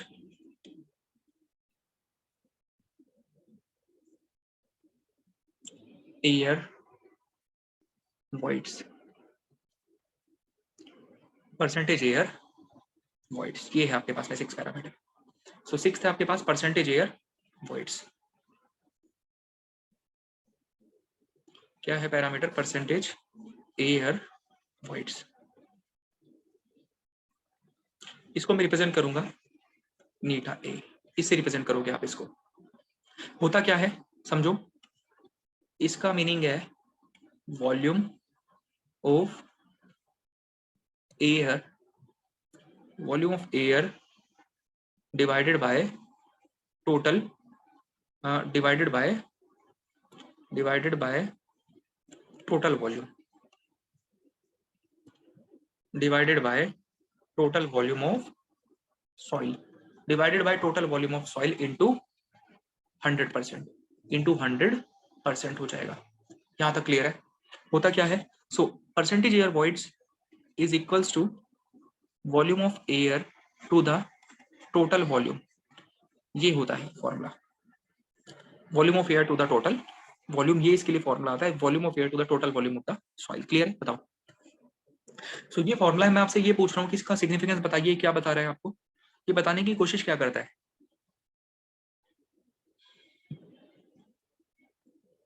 ये क्या बताने की कोशिश कर रहा है? इसका फॉर्मूला देखो, फॉर्मूला देख के समझो कि बता क्या रहा है, उससे बात करो ना, पूछो। एयर कितनी है सॉइल में, बस ये बता रहा है। Volume of air, air content, air content बता रहा है। ये आपको बता रहा है कि हमारी सॉइल में कितने एयर प्रेजेंट है, बस जस्ट ये बता रहा है, सिंपल। ठीक है, सॉइल में कितनी एयर है, जस्ट ये बता रहा है आपको। लेकिन आप ये देखोगे ना सर, ये भी एयर ही बता रहा है सॉइल में, और एयर कंटेंट ने भी तो एयर ही बताई थी, तो फर्क क्या है दोनों में? भाई इसने भी एयर बताई और उसने भी एयर बताई थी, एयर कंटेंट ने, तो फर्क क्या आया दोनों में? दोनों में डिफरेंस क्या निकल कर आता है? एयर कंटेंट में एयर इन वॉइड्स था, यस, वो वॉइड्स के रेस्पेक्ट में बता रहा था कि वॉइड्स में कितनी है, वो क्या बता रहा था, वो वॉइड्स में बता रहा था। लेकिन ये किस में बता रहा है? ये पूरी सॉइल के रेस्पेक्ट में बता रहा है कि पूरी सॉइल में कितनी एयर है, वो ये बता रहा है आपको। दोनों में फर्क आया समझ में? वो बताता था किसके रेस्पेक्ट में? वॉइड्स के रेस्पेक्ट में। ये किसके रेस्पेक्ट में बता रहा है? ये टोटल के रेस्पेक्ट में बता रहा है कि टोटल सॉइल में कितनी एयर है, ये जानकारी दे रहा है आपको। क्लियर है?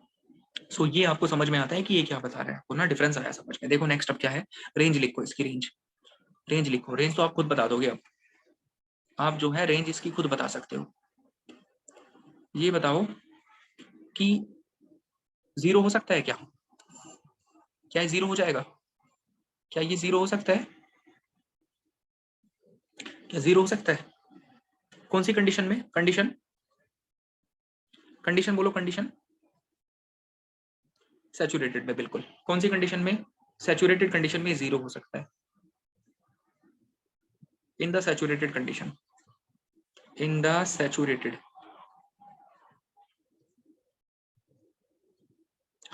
ठीक है, अब ये बताओ क्या 100% हो जाएगा? क्या ये 100% हो सकता है? नो। क्यों 100 क्यों नहीं हो पाएगा?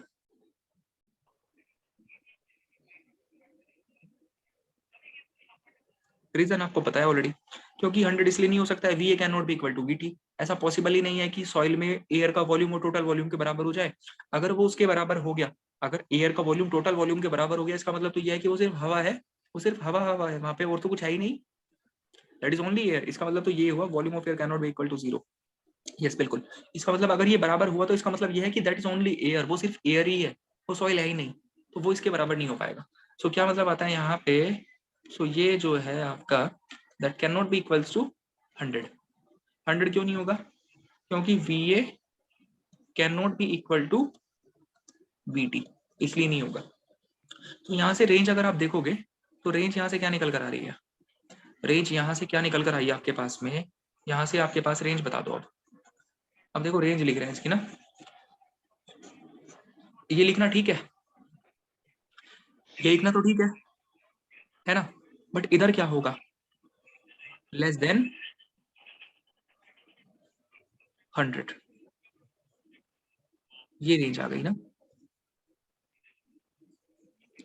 यस, इधर इक्विलिटी नहीं लगाओगे क्योंकि 100 नहीं हो सकता है, इधर इक्विलिटी नहीं लगाओगे क्योंकि 100 नहीं हो सकता है, लेकिन हाँ 0 हो सकता है, तो इधर 0 लगा दिया आपने। 0 कौन सी कंडीशन में होगा? सैचुरेटेड कंडीशन में। 0 होगा सैचुरेटेड कंडीशन में। बताइए क्लियर हुआ सबको, यहाँ तक क्लियर है? सो रेंज आ गई आपके पास में ना, बता क्या है वो भी पता लग गया है कि भाई यहाँ क्या सिग्निफिकेंस है, वो भी समझ में आ चुका है।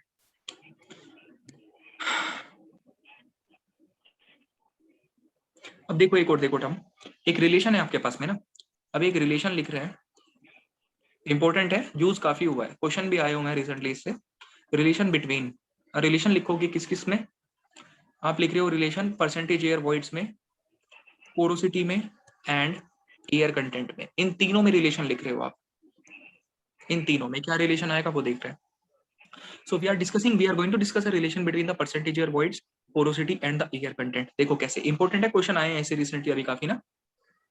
तो देखो क्या होगा, परसेंटेज एयर वॉइड होता है आपका volume of air to the total volume, to the total volume के बराबर। मैंने क्या करा, मैंने मल्टीप्लाई एंड डिवाइड करवाऊंगा मैं इसको, मैं क्या करूंगा इसको मल्टीप्लाई एंड डिवाइड करूंगा किससे, वॉल्यूम ऑफ वॉइड्स, एंड यहाँ पर भी किससे, वॉल्यूम ऑफ वॉइड्स के साथ। कोई फर्क नहीं पड़ेगा, आप मल्टीप्लाई एंड डिवाइड कर रहे हो वॉल्यूम ऑफ वॉइड से, तो कोई आपको फर्क नहीं पड़ेगा इससे। अब क्या लिखो, इज इक्वल्स टू, अब ये देखना जरा, ये बताओ मुझे, ये जो वीवी बाई वीटी क्या बन रहा है, ये वीवी बाई वीटी क्या बन रहा है, वीवी बाई वीटी ये बन रहा है पोरोसिटी। ये आपका किसके बराबर बन रहा है, ये बन रहा है आपका पोरोसिटी इनटू, अब ये वी ए बाई वीवी क्या बन रहा है, ये V A by VV, V A by VV क्या बना, that is air content only. ये क्या है, ये है आपके पास में एयर कंटेंट। सो ये फॉर्मूला आ गया, एक ये रिलेशन आ गया आपके पास, ठीक है, ये रिलेशन आ जाता है, एक ये रिलेशन आ गया। देखो कितने फॉर्मूले आने लग रहे हैं धीरे धीरे, बट आसान है, अगर कॉन्सेप्चुअली चीजों को समझते चलोगे ना, तो कोई भी फॉर्मूले में दिक्कत आपको नहीं होने वाली है। और मोस्ट ऑफ द फॉर्मूले जितने भी है ना आपके, सब क्लास के अंदर याद हो जाएंगे सब, बस ध्यान से समझते चलो। बताओ क्लियर है सबको, ये नहीं है? यहाँ तक कोई किसी तरह की दिक्कत हो तो बताओ,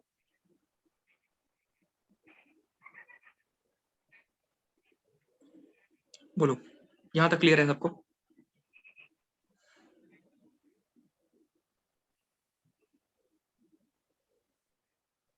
चलिए, सो सारी चीजें आपको याद है ना?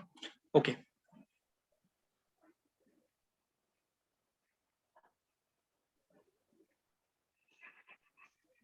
ठीक है, चलो अभी नेक्स्ट डिस्कस करते हैं। नेक्स्ट चीज आती है आपकी, एक हेडिंग डालो यहाँ पे। तो इतना जो अभी बताया है जहां तक आपको, इसमें तो कुछ लिखवाने लायक है ही नहीं, मतलब इसमें कोई भी ऐसा पॉइंट नहीं है जो मैं आपको स्टेटमेंट फॉर्म में लिखाऊं, सारी की सारी चीजें आपके एज इट इज क्लियर हो रही है। रेंज क्या है, ये सब चीजें आप लिख सकते हो खुद से, जो जो स्टेटमेंट लिखवाने वाले थे वो मैंने आपको लिखवा दिए हैं। अब एक हेडिंग डाली जरा, पैडोजेनेसिस, एक हेडिंग डालो पैडोजेनेसिस। एक थोड़ा सा वो थ्योरी का चीज डिस्कस करना था मेरे को पुराना, उसको मैं डिस्कस कर लेता हूँ, पैडोजेनेसिस। देखो पैडोजेनेसिस हेडिंग डालो एक। देखो आपको पता है कि भाई सॉइल का फॉर्मेशन कैसे होता है, सॉइल का फॉर्मेशन होता है थ्रू द डिसइंटीग्रेशन, वेदरिंग होगी रॉक्स की, वेदरिंग होगी, डिसइंटीग्रेशन होगा, उससे सॉइल बन जाती है हमारी, है ना, उससे सॉइल बन जाती है। उस प्रोसेस को जिसमें सॉइल का फॉर्मेशन होता है basically that is called as a pedogenesis. एक वर्ड लिखवाया था मैंने आपको टेक्निकल, क्या बोलते थे उसको, पैडो, उसको बोलते थे हम, उसको बोलते थे पैडोजेनेसिस, पैडो जेनेसिस, है ना, ये लिखवाया था पैडोजेनेसिस। अब इसको समझो पूरा का पूरा, एक आपसे सीक्वेंस पूछा जाता है, एग्जाम में क्वेश्चन आए हुए हैं इससे रिसेंटली, तो देखना उसको क्या हो रहा है। सबसे पहले क्या हुआ, आपके पास में एक रोक हमने कंसीडर करी है, रोक हमने कंसीडर किया, रोक हमने कंसीडर करी, रोक कंसीडर करी हमने, ठीक है, रोक कंसीडर करी। रोक का क्या होगा, रोक के सरफेस पे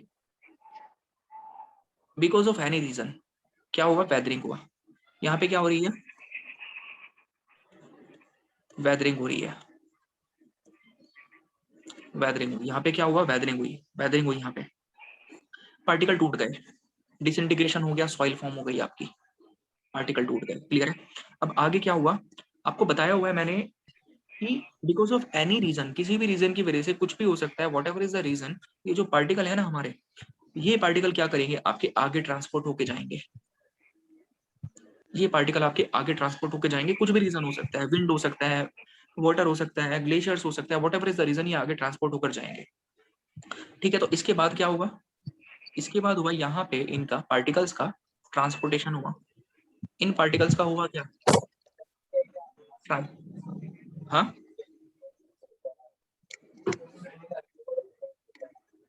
किसी का माइक ऑन है शायद।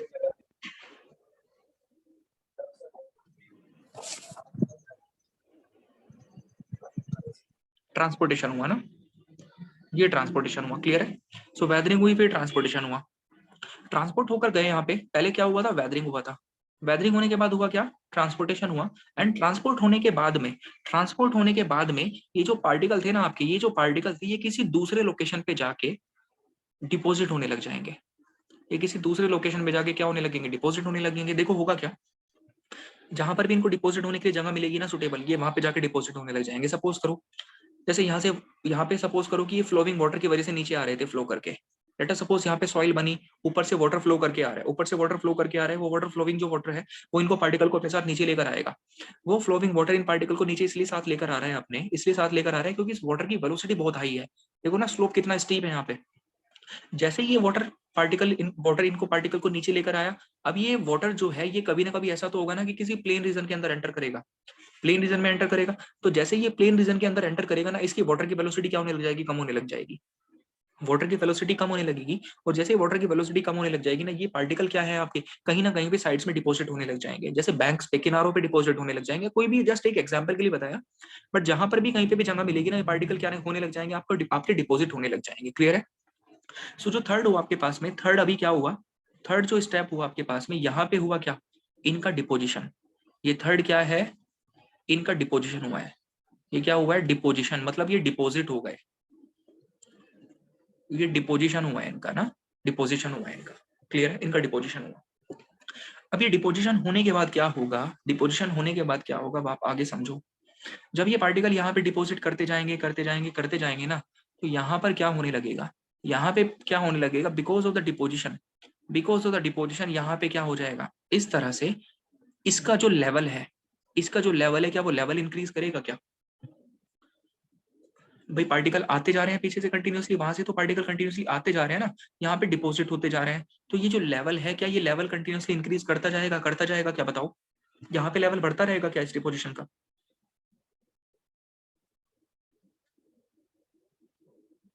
सो होगा क्या कि यहाँ पे इस डिपोजिशन का लेवल क्या करता रहेगा, बढ़ता रहेगा। And that increase in level, ये जो नया मास बन रहा है ना आपके पास में, जिसका लेवल ज्यादा है, इसको आप क्या कहोगे, that is technically called as the upheaval. इसको टेक्निकली कहते हैं अपहीवल, अपहीवल कहते हैं इसको टेक्निकली। ऑब्वियसली, बिल्कुल, यस करेक्ट, अपहीवल कहते हैं इसको। इसको क्या कहते हैं, अपहीवल कहते हैं। That is the fourth step. ये फोर्थ है आपके पास, ये फोर्थ है। क्लियर है, ये फोर्थ है, अपहीवल। ठीक, चलो यहां से समझ में आया आपको। अब क्या हुआ था स्टेप, इनको देखो जरा। वेदरिंग हुई, ट्रांसपोर्टेशन हुआ, डिपोजिशन हुआ, एंड देन अपहीवल फॉर्म हुआ। Weathering, transportation, deposition and upheaval. अब जब ये अपहीवल बन गया यहाँ से, ये जब अपहीवल बना ना, तो यही सेम टू सेम प्रोसेस जो है आपका अगेन रिपीट होने लग जाएगा इन दिस सीक्वेंस। तो हुआ क्या था, देखो जरा, इसको मैं नए पेज पे दिखा रहा हूँ अभी ना। सबसे पहले इनको स्टेप्स को लिखो। फर्स्ट क्या हुआ, सबसे पहला स्टेप क्या था आपके पास में जो आया, बताइए जरा। फर्स्ट क्या हुआ था, वेदरिंग हुई थी। वेदरिंग के बाद क्या आया था, वेदरिंग के बाद क्या हुआ था, ट्रांसपोर्ट हुआ था।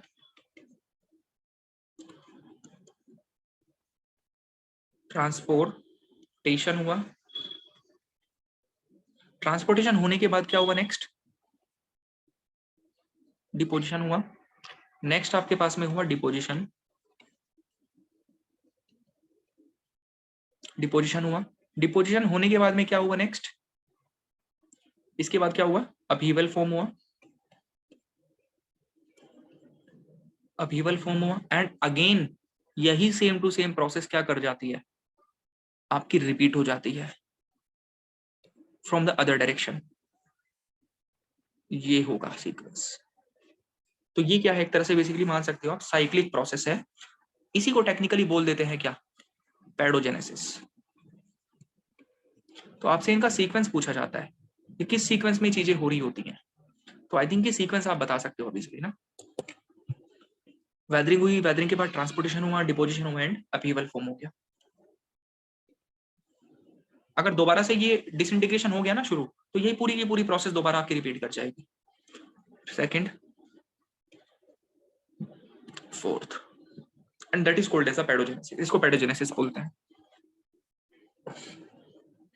बोलो, क्लियर करो, एक बार कंफर्म करो सबको क्लियर है नहीं है।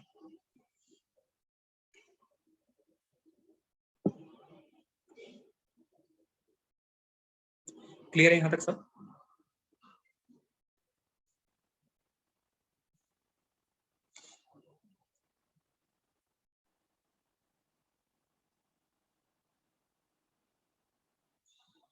देखो जरा, सब्जेक्ट आपका जो है सॉइल, पूरा का पूरा कॉन्सेप्चुअल सब्जेक्ट है।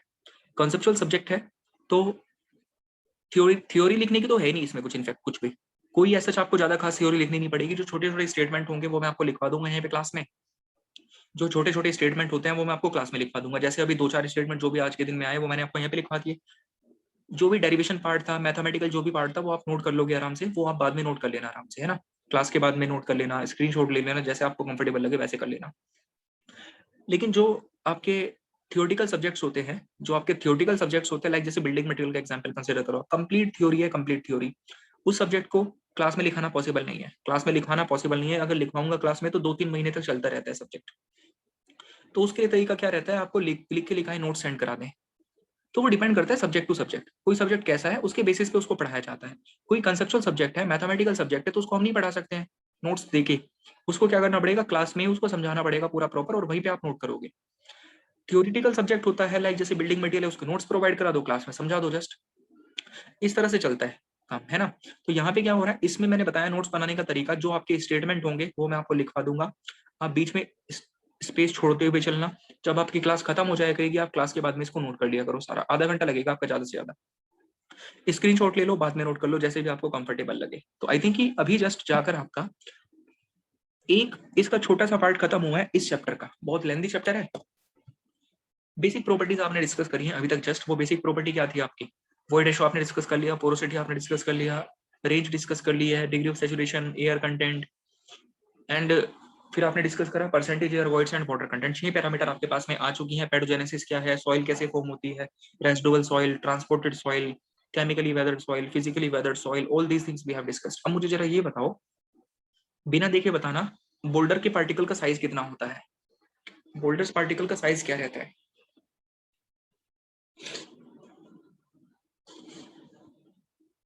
Greater than 300। Yes,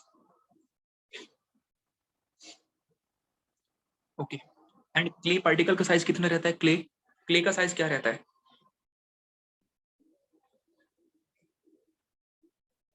less than 2 micron. Less than 2 micron, बिल्कुल लेस देन 2 माइक्रोन होता है। 2 micron, clear. Sand sand particle का साइज लेस देन, सैंड का साइज बताइए, सैंड का।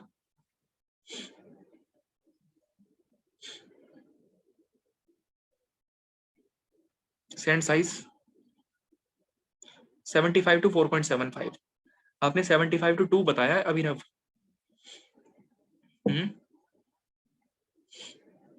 75 74.75 माइक्रोन से 4.75 mm तक होता है। ठीक है, 75, यस, 4.75 mm तक होता है, बिल्कुल। 75 माइक्रोन से 4.75 mm तक होता है, क्लियर है। देखो वो इंपॉर्टेंट है, साइजेस आपको याद होने चाहिए। कल आपको इनका थोड़ा सा यूज दिखाई देगा कि हमने वो जो स्टार्टिंग में आपको पार्टिकल के साइज बता दिए थे ना, कि क्ले का साइज कितना होता है, ग्रेवल क्या रहते हैं साइजेस के, उसका आपको कल थोड़ा सा यूज दिखाई देगा कल, जब हम कल का लेक्चर स्टार्ट करेंगे। एक बार मुझे ग्रेवल का भी साइज कंफर्म कर दो। ग्रेवल ग्रेवल का साइज कितना होता है वो भी कंफर्म कर दीजिए।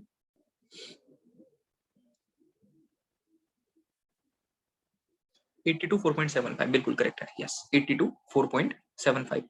अभी देखो जरा, अभी मैंने इसमें कुछ क्लासिफिकेशन आपको बताई है कैसे कैसे, कि भाई सैंड का साइज इतना रहता है, ग्रेवल का साइज इतना रहता है, सिल्ट का साइज इतना रहता है। आगे चल के जब आप क्लासिफिकेशन को पूरा डिटेलिंग में पढ़ोगे ना, अभी इसी में अभी कुछ टॉपिक होने दीजिए, जब आप क्लासिफिकेशन टॉपिक पे आओगे तो क्लासिफिकेशन में मैं सैंड में भी फर्दर कैटेगरी को डिवाइड करूंगा कि भाई फाइन सैंड का साइज इतना होता है, कोर्स सैंड का साइज इतना होता है, मीडियम सैंड का साइज इतना होता है, फाइन ग्रेवल का साइज इतना होता है, कोर्स ग्रेवल का साइज इतना होता है, फाइन सिल्ट का साइज इतना होता है, मीडियम सिल्ट इतनी साइज की होती है, कोर्स सिल्ट इतने साइज की होती है। तो आगे चल के आप इनको भी फर्दर डिवाइड करोगे जब क्लासिफिकेशन को आप डिटेलिंग में पढ़ोगे। वो तो जस्ट स्टार्टिंग में थोड़ा सा बता दिया क्योंकि उसका यूज था।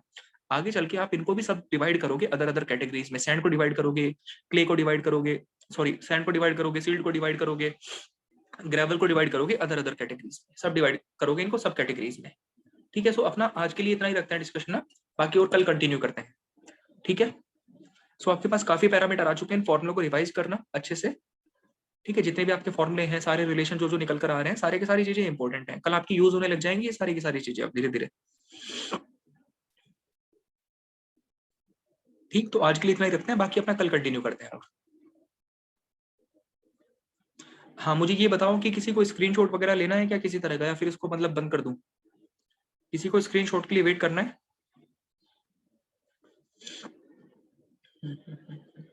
स्क्रीनशॉट लेना है आपको?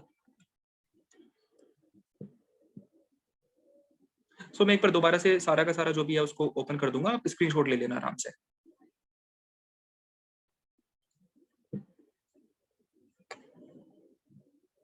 Thank you everyone, thank you.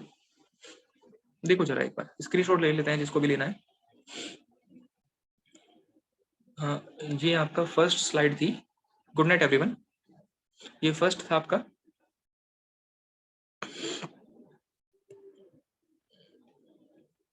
ठीक है, ये फर्स्ट था आपके पास में। देन इसके बाद में आपने डिस्कस करा, सेकंड पर आए हम, ये सेकंड था। Good night everyone, good night. ये सेकंड था।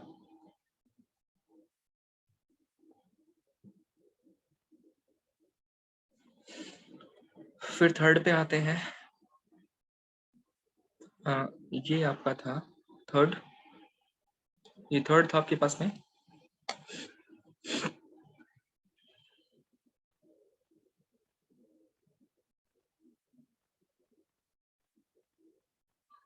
ये था फोर्थ।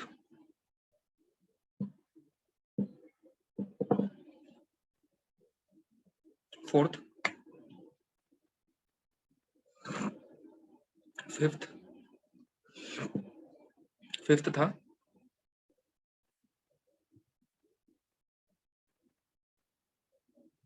देन ये सिक्स्थ आया आपके पास, सिक्स्थ।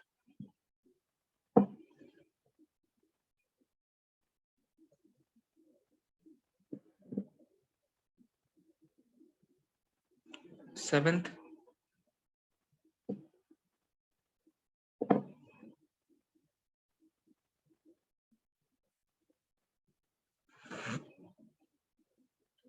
एट्थ।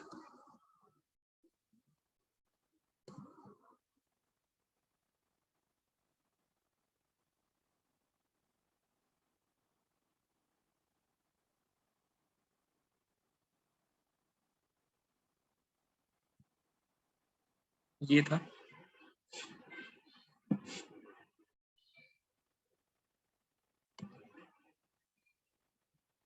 और फिर लास्ट में तो ये था।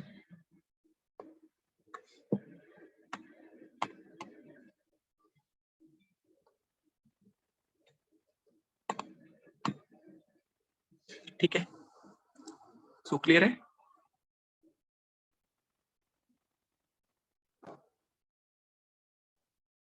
सो गुड नाइट एवरीवन, आगे कल करते हैं।